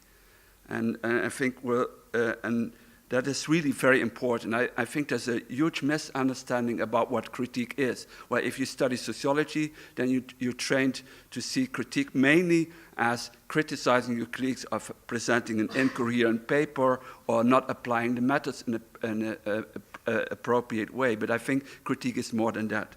So to answer that question, it seems that Craig Calhoun doesn't take into account the difference between criticism and critique. And I've stolen this distinction between criticism and critique from the work of Horkheimer, but especially from Michel Foucault.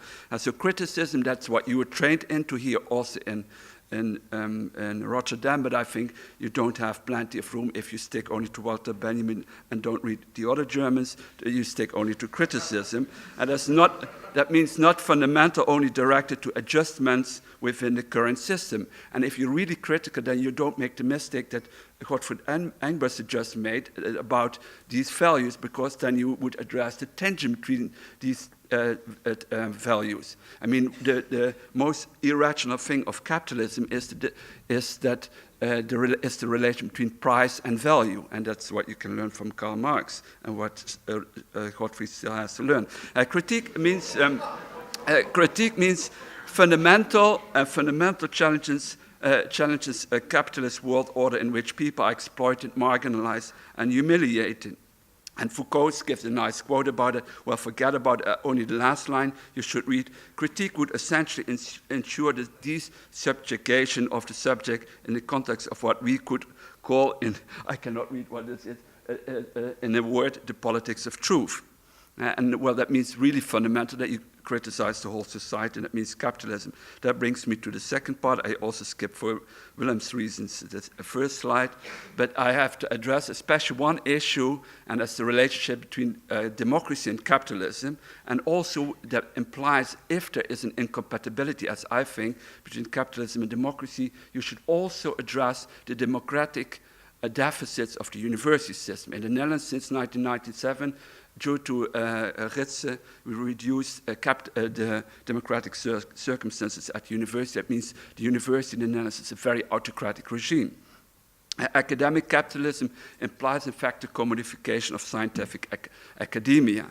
And the results of research and teaching are predominantly interpreted and assessed on the basis of economic criteria, and that undermines the public goods.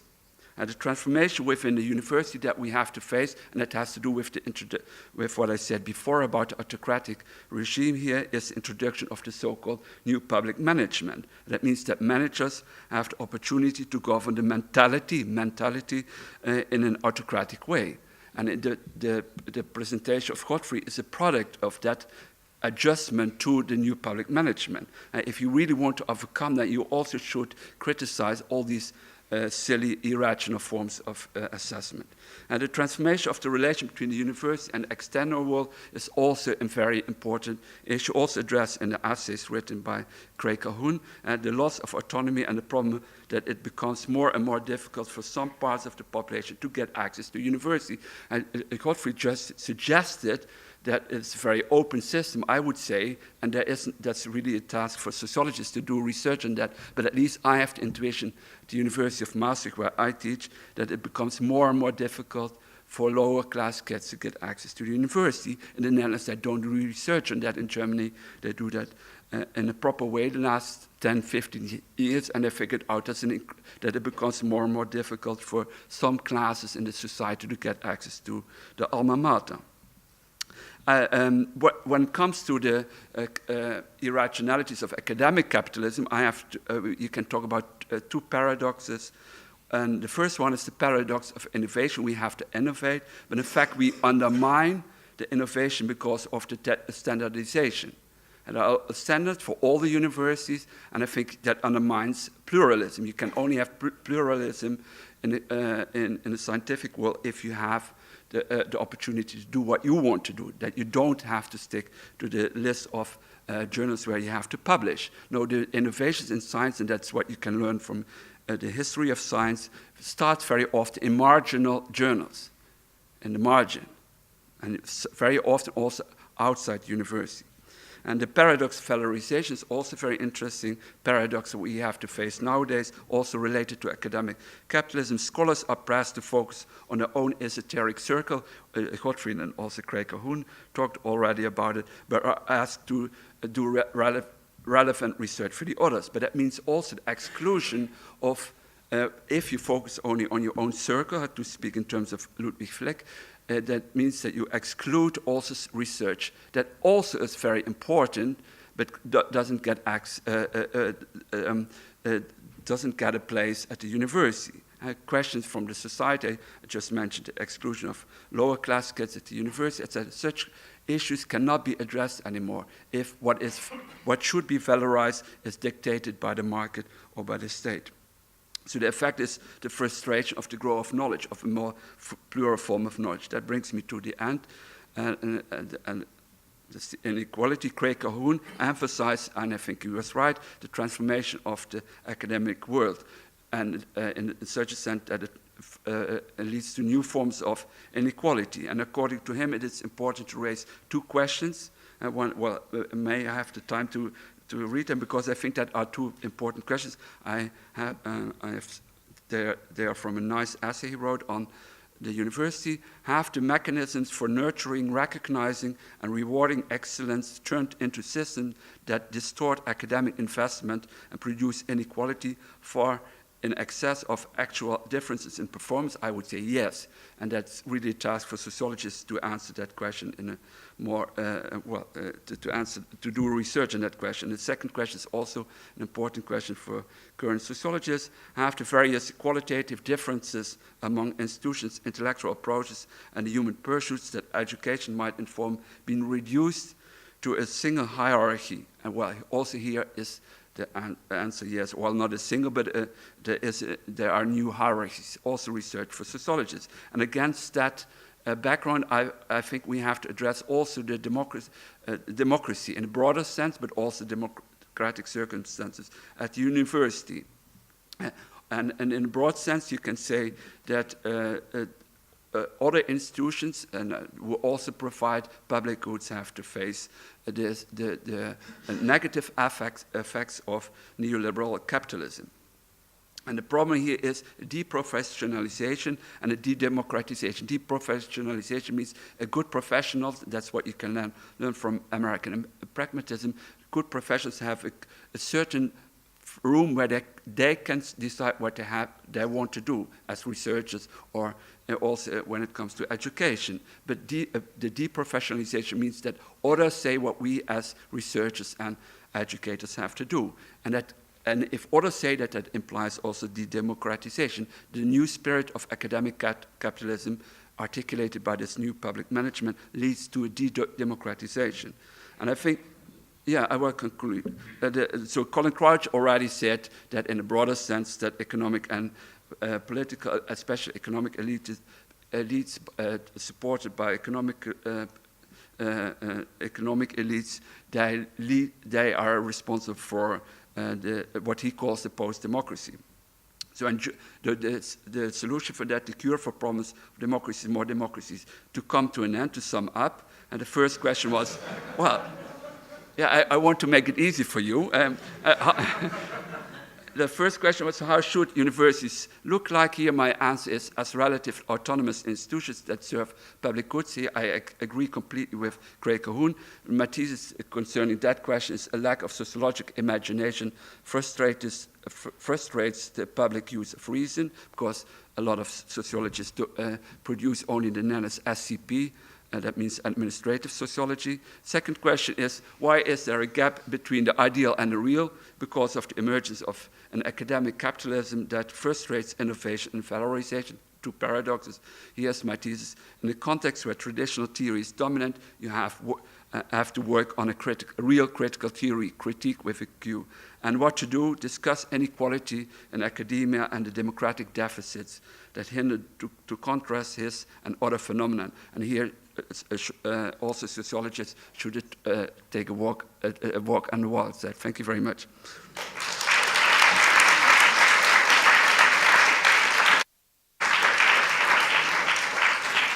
Thank you. I'd like to ask all the speakers to take their seat here for a further discussion.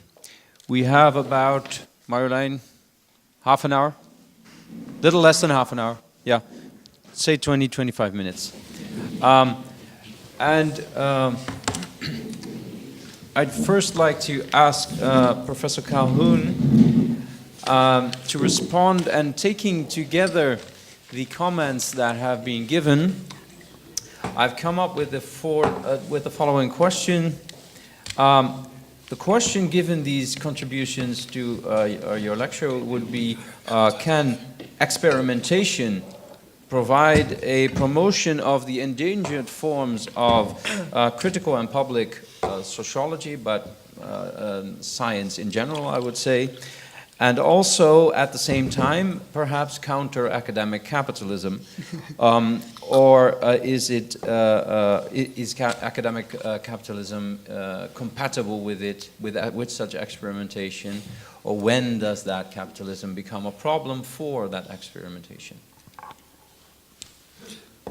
All right.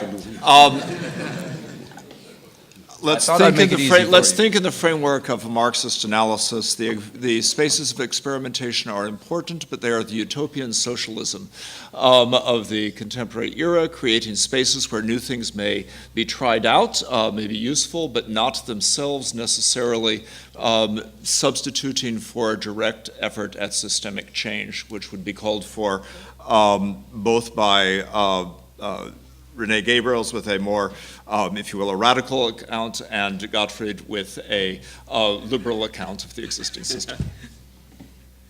Okay. You asked for a response to a single question. I note that you say a liberal and not an administrative account, as René did. So much of what you, all of you have said, highlights a kind of paradox. That is that there are certain public pressures that jeopardize the public mission of the university. So the public mission of the university is under strain also because of certain public pressures, not least those by the state and also the EU, who are main funders of research. So what is your take on the relation between the external relations between university and its publics and the internal relations of the university, and how does that jeopardize the public mission? I think it's important to think of public as not the same as state. So it's true that there are pressures from states and from the EU and other funders and so forth, and these external pressures are important. And one reason I think universities don't easily realize their own ideals and in fact shift them and get restructured over time is that they're subject to these external pressures. But the external pressures from states, from funders, reflect in part a weakness of publics of other kinds outside the university and of university relations to them. So that we are more dependent on these funding-mediated state relations without enough of a broader active public sphere that would be pushing other possible relationships. So that even If we imagine that we still have a capitalist society, we have a range of variations in how the university may be affected by that. And these depend in part on a broader democratic public spheres in countries in Europe, which I think has some semi-autonomy from the state and potentially from capital, but that's not very strong at the moment. Then a further paradox on which I'd like you all perhaps to reflect is that the university is engaging with publics and is accountable to publics that themselves depend on the existence of the university. So the university in part helps to shape its own publics. What is, and I'd like to ask all of you to reflect on this. What does that mean for the public role of the university, that its publics are only the result of taking up its role?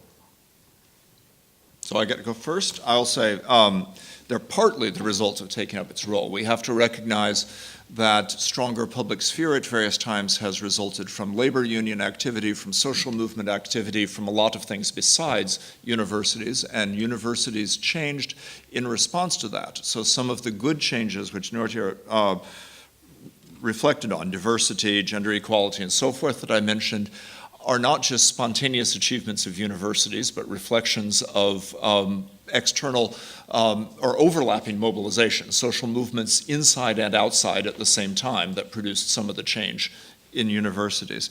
I think, though, that you're right with that qualification, that it's not only universities produce this larger public, but universities overlap and can contribute to this larger public. And how much universities have relations and how much our internal organization of our work and our organization of life and reward systems and all of that contributes to or inhibits facilitating this public is important.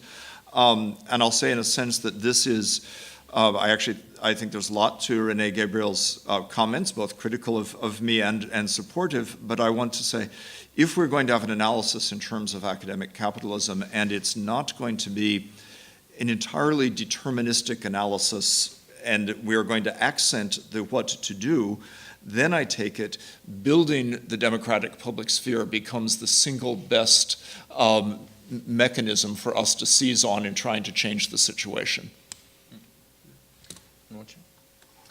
Yeah, I can't resist the temptation to return to the question of experimentation in relation to the publics.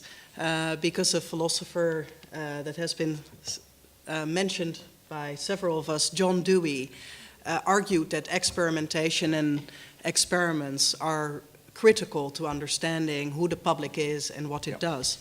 And in relation to your question, I think if we think about the university as an institution that has a special relation to a wider set of practices of public experimentation, I think that may also be helpful in relation to your question, because what we then say is that social movements, popular culture, innovation economies, all these different social practices or institutions, what is the thing they share? Perhaps experimentation. And the university, as a place of experimental knowledge, stands in a special relationship to these practices.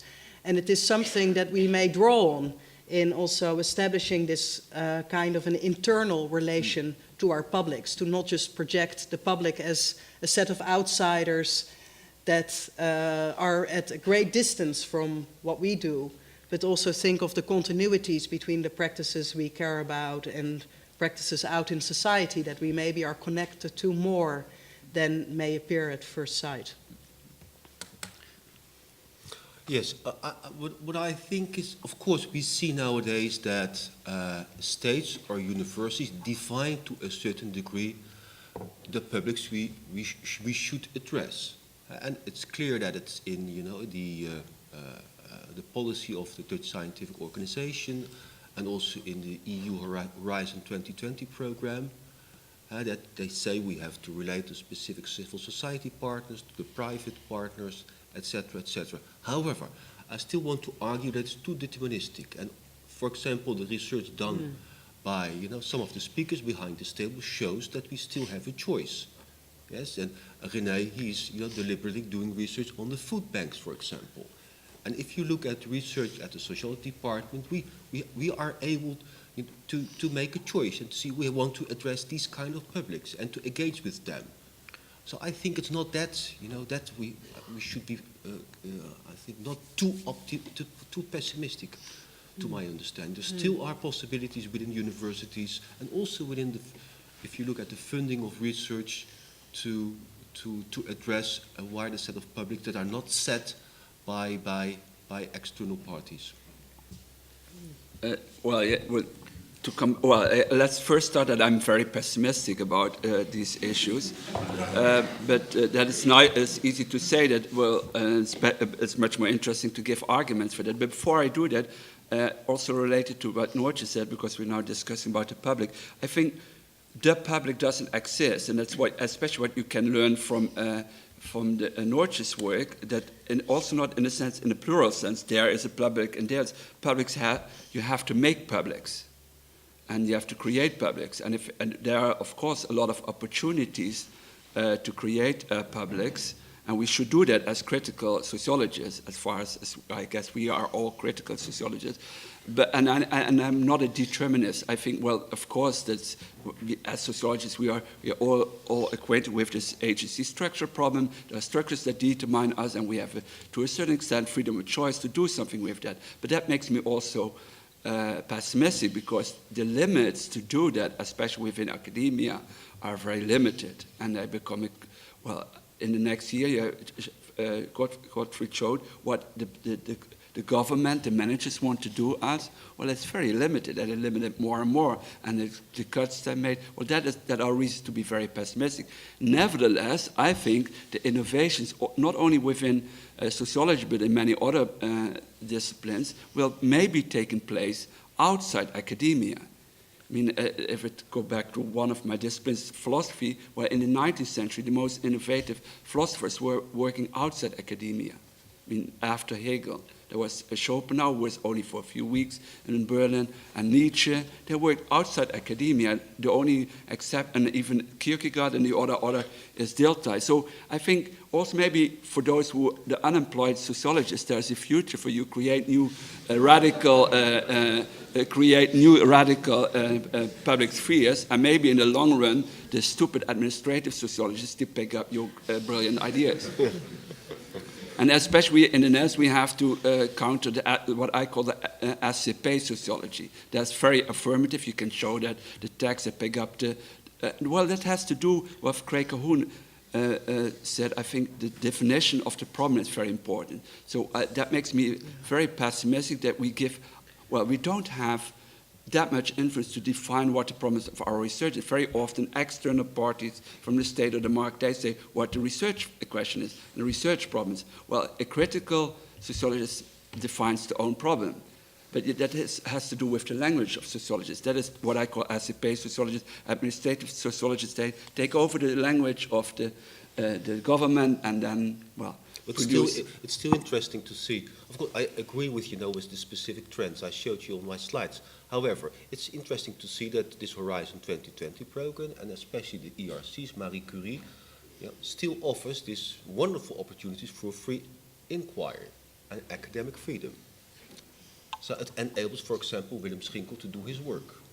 So how you classify that? It's repressive tolerance, I would say, that they take in. I mean, Marcuse is also not in the book. He didn't mention that. But from Marcuse, you can learn that it's really repressive tolerance that they give space to radicals like Willem. I'm very happy that he got that grant. But I know someone. Well, also here we need a sociology of sociologies. Also, for sociology of science, it's really interesting to study which proposed research projects were accepted and which not. A German friend of me, sociologist Hauke Brunkes, he told me recently that they asked him, the very good proposals were excluded because they were too radical. There is also in the selection of these proposals a certain bias. It's really this So you the exception. You disqualify Willem Schinkel's work. Yeah, No, that's no. fine. That's no problem. No.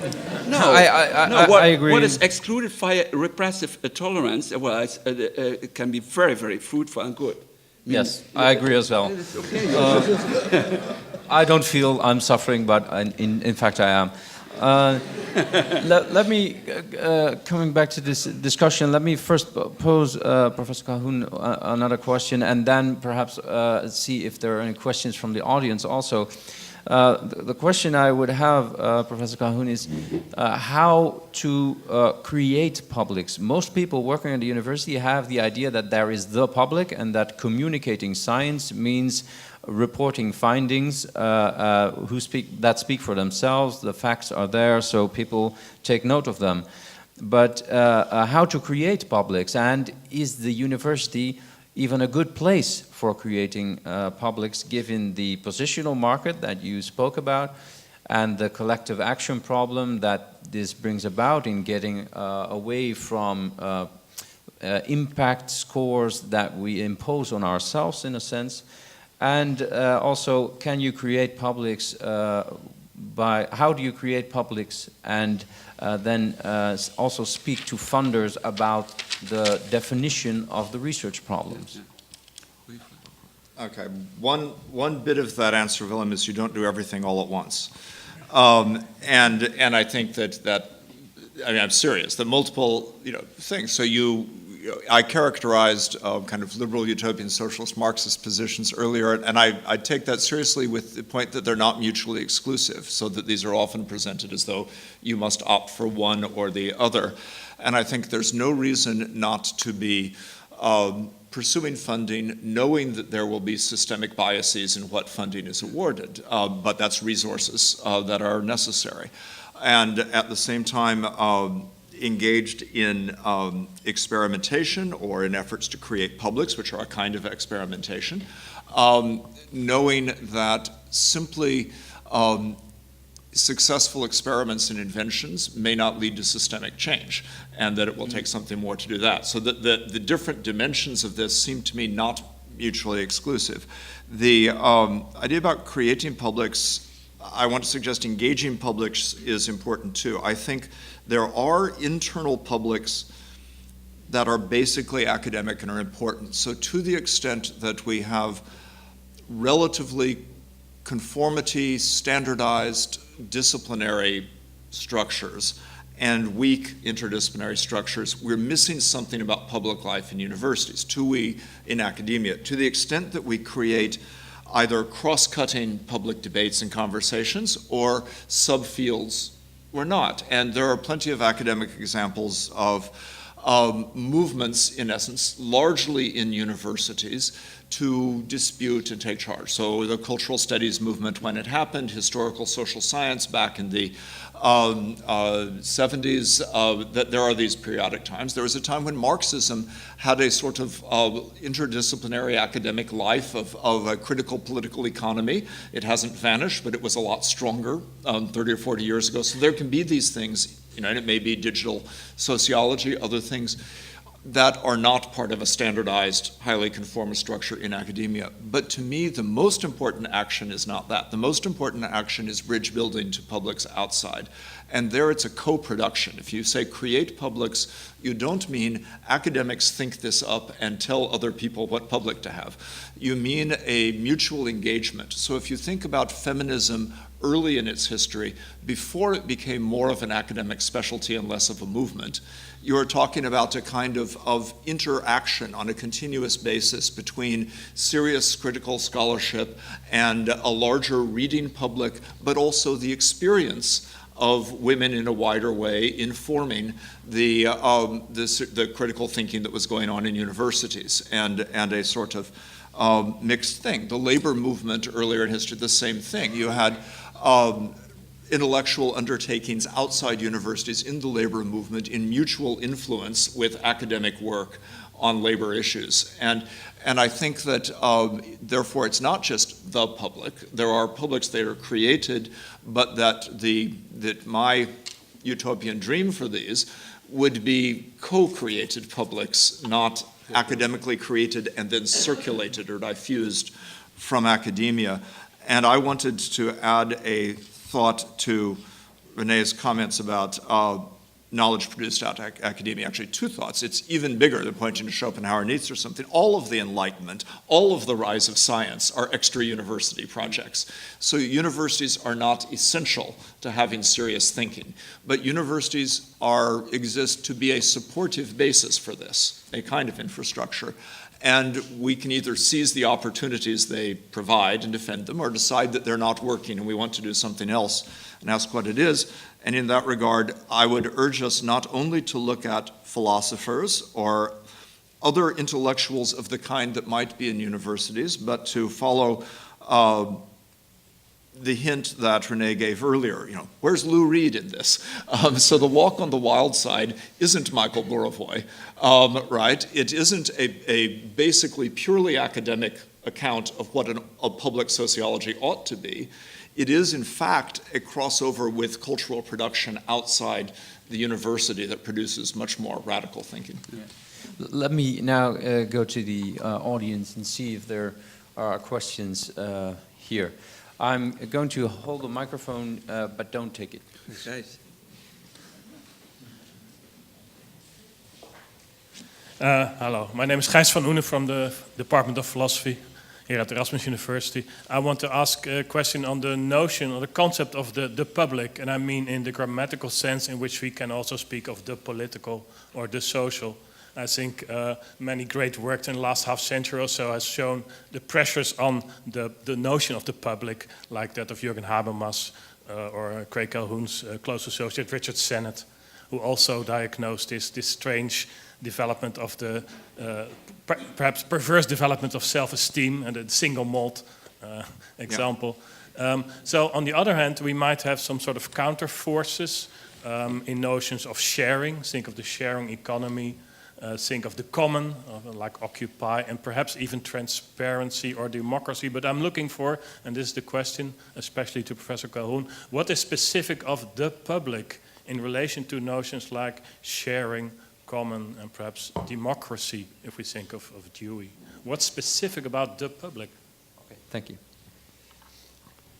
Do you want me to go ahead, or you take? Yeah, no, go ahead. Okay, great question, but too big for me to do more than allude to answers. When we put the definite article "the" in front of it and speak of the public, the only real justification for that is that we're talking about public communication insofar as it is oriented to the state, which is at the center of Habermas's structural transformation argument and is important. And then people point out that both descriptively and critically, we have to recognize multiple publics. And then you get to the point that these publics are not just sitting there, they're created, they're called into being in various ways. So we have Dewey writing his famous book on the public and its problems in response to Lippmann. Lippmann saying the public is really phantom. It doesn't really exist. Politicians conjure it into being to give an account of what's happening at certain moments in the context of elections and so forth, but there's no real public. And Dewey's saying it's real, but it's not just sitting there, the public, and yes, experimentation, but it's called into being by social problems. And that where there are problems, the people affected by the problems become a public, and they may organize about it, but it takes organizing and so forth. So for him, there's not the same sort of relation to the state there is for Habermas. For Hannah Arendt, who in a way stands behind Richard Sennett's accounts of this, it's a performative concept. And it's much more about the way we act and create public effects, in a sense, through our action, and the way we inhabit public space, and the potential to create the radically new. So a different version from Dewey-style experimentation, but natality, constitution making, the possibility of forming the radically new is there. So Habermas's is very much critical debate. The Dewey one is creative problem solving, experimentation in a way. The Arendt Sennett one is a performance, a thing we do in conjuring and publicness as an effect of that in a way. And so I think there's no, in the rest of this, no strong descriptive or critical or performative basis to talk about the public. At best, it's a shorthand, unless what you mean is in reference to a particular state, public communication insofar as it's oriented to it. Otherwise, you should be talking about publicness in a certain way, and you could even make a case that that's a better translation of Öffentlichkeit than simply public sphere. Let me, given time, collect a few more questions, and I think then we would need to end because we have 5 more minutes. I see 2 questions there. Any more? Achter. Links achter? Oh. Yeah. Oh yeah, okay. Any more? Oh. Then a last question would also be for Noortje to maybe reflect on what was just said. Given the fact that you should know that Noortje's dissertation was about the Dewey-Lippmann debate, she might have something to add. But first, let me collect these 2 questions also.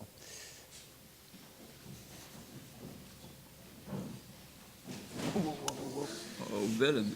This is repressive tolerance. Thank you, Craig Calhoun.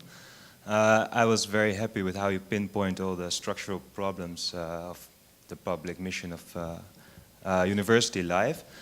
And therefore my question was at first, like, what do you do in your, as your position as the director of the LSE? It's an obvious question.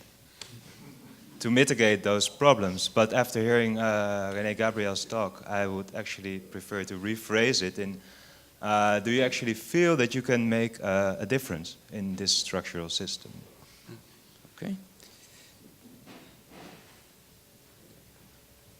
Also a question for you, Professor Calhoun. I first would like to ask, adding to the previous question, how do you as an academic maintain your autonomy within this system? And then secondly, you talked about the standardization of university processes and mainly outputs, impacts, publications, and so on. So we've seen a number of cases of academic fraud recently. So how would you qualify those cases? Would you see those fraudulent academics as dishonest persons, as victims of a system, or as rebellions against the standardization? Let's first hear a few words from Noortje, and then the final words from the director of the LSE. Yes, it's a bit dangerous to ask me to say something on a topic I've worked in on my dissertation, because it's hard to be brief, but I'll try. The Dewey-Lippmann debate about democracy, I think it's relevant in many ways to topics you've raised today. And one of them is instrumentalism, because in relation to a university that's narrowly focused on economic performance, hiding in that definition of the university is a belief in knowledge as an instrument of problem solving. So even though this gets measured in terms of economic outputs or results, there is still also a ethical or political case hiding behind it, which says knowledge contributes to problem solving, and this also can be translated into economic value.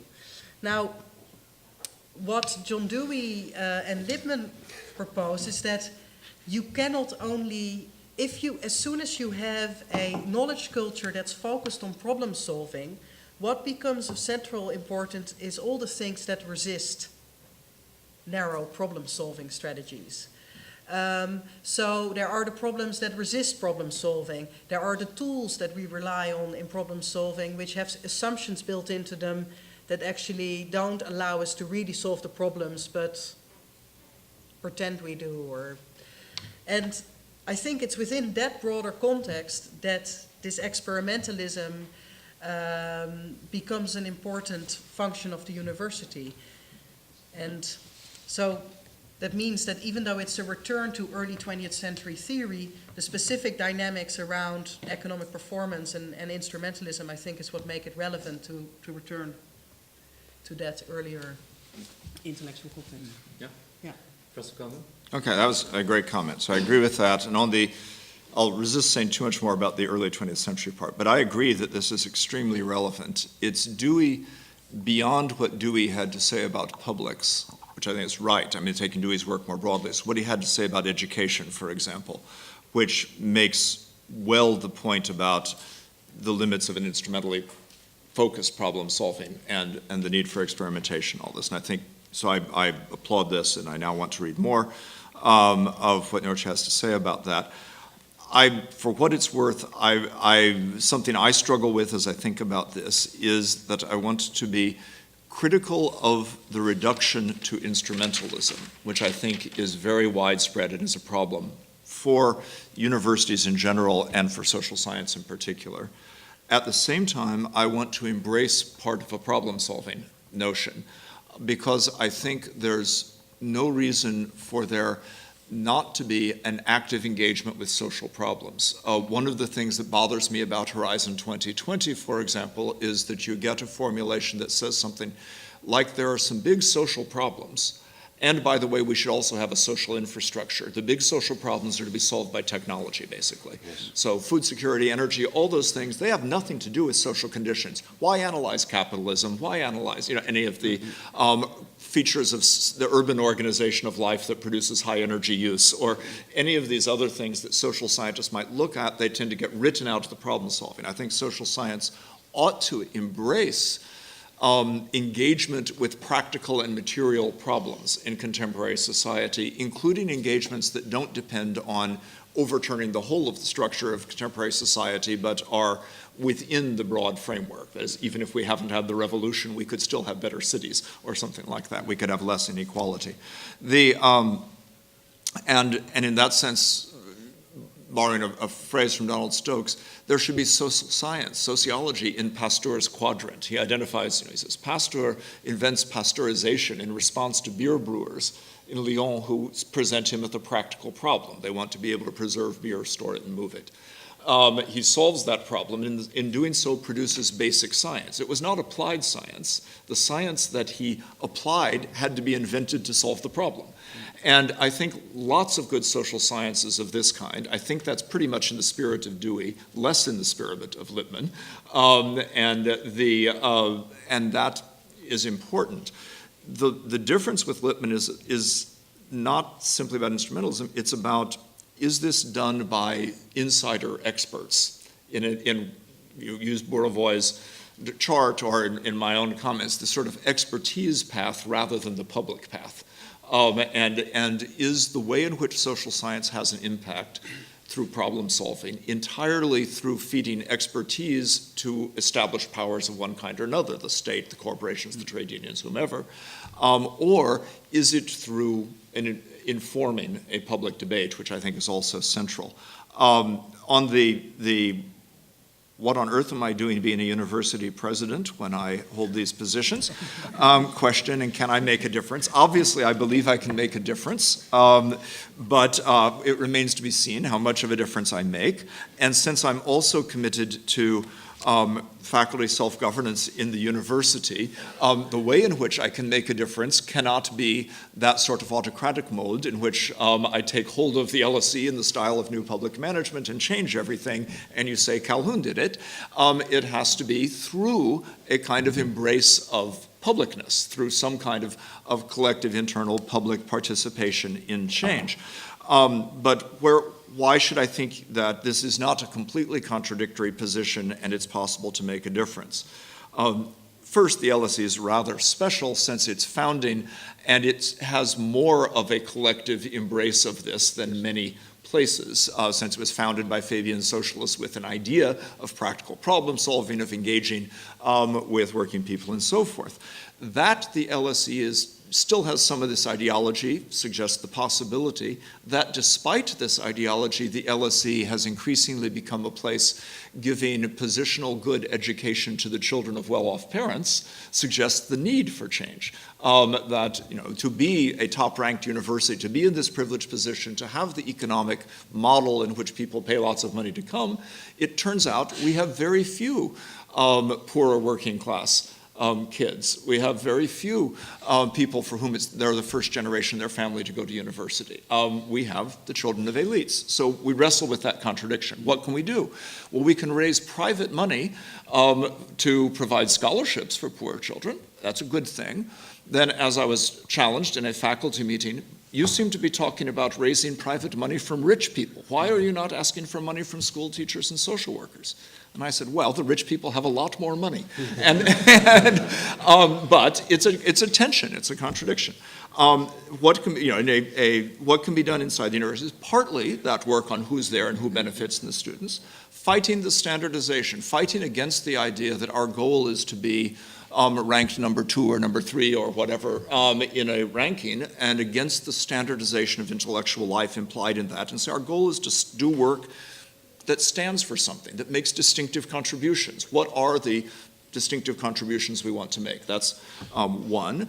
To try to reduce alienated labor. What I said about teaching is very important to my heart, because I think this reveals academics have acquiesced in producing a system in which most of their own labor is alienated labor by the way that we treat teaching in the universities, and that restructuring education at the center is embracing, in a way, a whole vision of our work that would be a less alienated vision of our work. And I think that that's something that is actually good for the university in broader ways, and not even contradictory with market position, but not something that will happen automatically in the economic setting in which we find ourselves and the reward system in which we find ourselves.